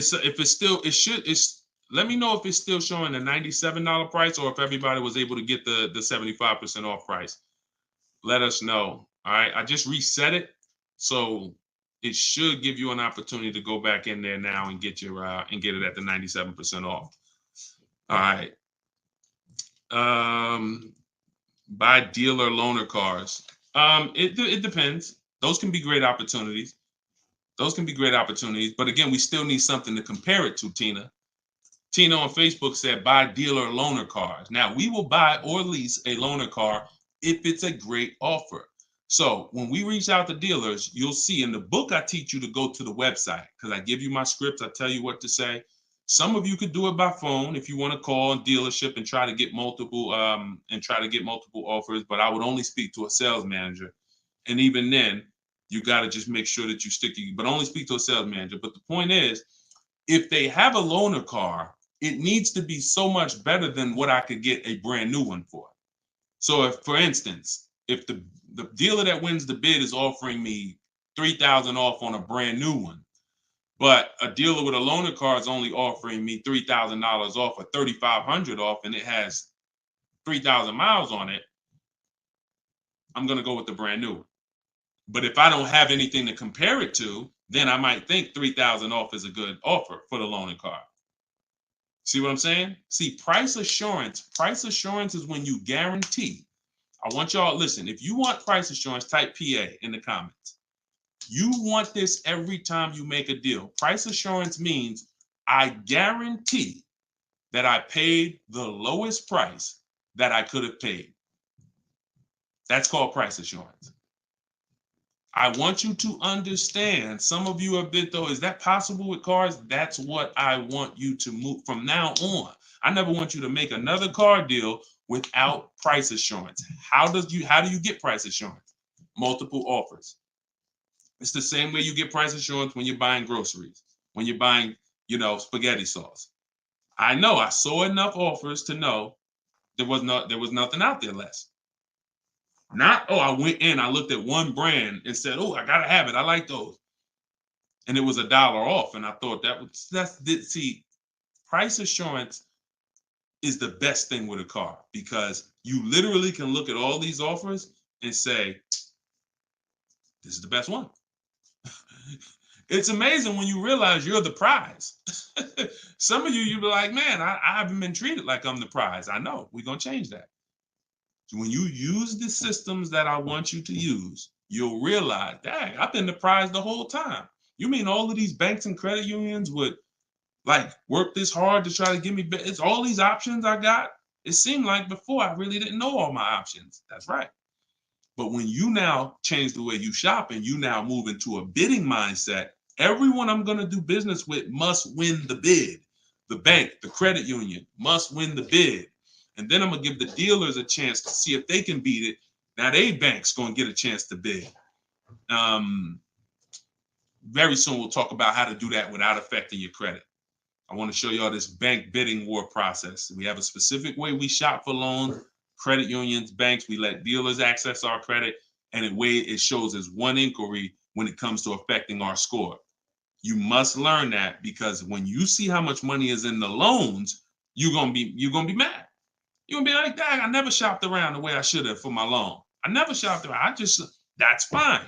No, there was no one to tell you. Now there is someone to tell you that if you have a $30,000 loan and the interest rate is 5.9. If you could have got 4.9, that'd have saved you $1,000. You get what I'm saying? If you have a $50,000 loan, 1 point on the interest rate, say you $2,000. So we must imagine if you could get 2 points lower, say $4,000. So we are excited to try to get money off the car. We're going to be just as excited to make sure we're not giving that money in our loan. The banks are not loving us because we don't want the banks to like us. We want the banks to say, man, we barely making any money on this loan, but we'll take it. You don't want the bank to say, oh, every time they need a loan, they just come right to us. They love us. Give them 5.9. They don't ask no question. Give them 6.29. Give them 7.2. Whatever. They're not gonna shop. No, we don't want that. So, all right, y'all. So I will be back for another segment. These are the things we're gonna continue to do. We'll be live on all 4 platforms. We look to partner with more platforms in the future. So if there's a platform that y'all think we should be on streaming, let us know. Right now, we are, Facebook, Instagram, TikTok, and YouTube. So it's been great. We had probably, consistently 400 or 500 people on here. And so if you want to get your book at 75% off, as long as the timer hasn't come down, you should click the TikTok bio. Name of the book is Car Shopping for People That Hate Car Shopping. If you Google it, you'll see it's already rated 4.94 on Goodreads. We have 31 reviews. So we're on our way to being a 5-star bestseller. And it's really the people using it. So I want you all to use it. Get it for 75% off. Normal price is $97. Download it immediately. Start to use it. If you're on YouTube or Facebook, you can scan the QR code and get your copy, or go to Deshone's book. Mm-hmm. Yes, Mandy. Facebook is the same handle. Deshone the Auto Advisor on every channel, whether it's YouTube, Facebook, Instagram. It's always Deshone the Auto Advisor. So we'll be back to answer more questions. We'll be talking more about leasing, but we'll be talking more about deal structure, shopping, how to check and make sure cars are reliable. There's a lot of cars going out here with bad reliability ratings, bad longevity ratings. So they are not the cars that we need to be buying for keepers. We got things we got to look out for, y'all. Like this is the tip of the iceberg. We're buying a car to keep. You know how many people have bought a car, it wasn't quality? We didn't check longevity. I thought I was going to keep it 8 years, 10 years, but car started giving me issues, transmission issues at 80,000 miles. I didn't know that.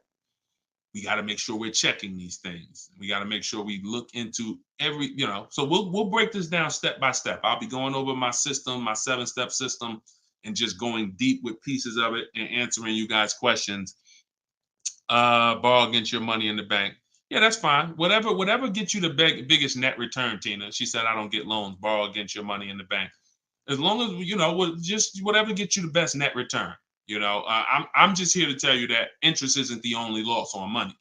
Opportunity cost is a loss. When it comes to financial, if you were taking a class on finance, opportunity cost is real. If I could have put my money in something and made 10% on it, but my money was in a car and I didn't have that money, and that money is losing me 10% in the car. So let's just say I put the 20 grand in a car, and then every year that 20 grand is worth 2,000 less, then I'm losing. It's a negative 10% return every year on that 20 grand. When I could have had that 20 grand somewhere getting me 10%, use the bank's money at 4%, and now I'm still at a net positive when it comes to, am I richer at the end of the year? Am I richer at the end of the month? So I just say that to say we've been taught when it comes to finance, we just talk interest. Oh, I don't want to pay interest. But I'm here to make sure everyone knows the total package of why people who don't pay cash for cars, who could afford to, who literally can write $100,000 check for anything they want, why they don't. See, I'm not interested in, I'm interested in why the people who could pay cash for cars choose not to. And it's not what you've been taught. It's not because, they just love debt. now. These people have paid off houses. So these are the things that we're going to be talking about. So, and again, all in my book. If you want it all in one place, grab your copy. But yeah, this was a great segment. We will certainly be back. Always a pleasure. And just make sure you're subscribed so you do get notifications when we go live. You know, make sure you're subscribed on TikTok. Make sure you're following so that when we're live, you can jump on because we're going to be doing this a lot. All right. I'll see y'all soon. God bless everybody.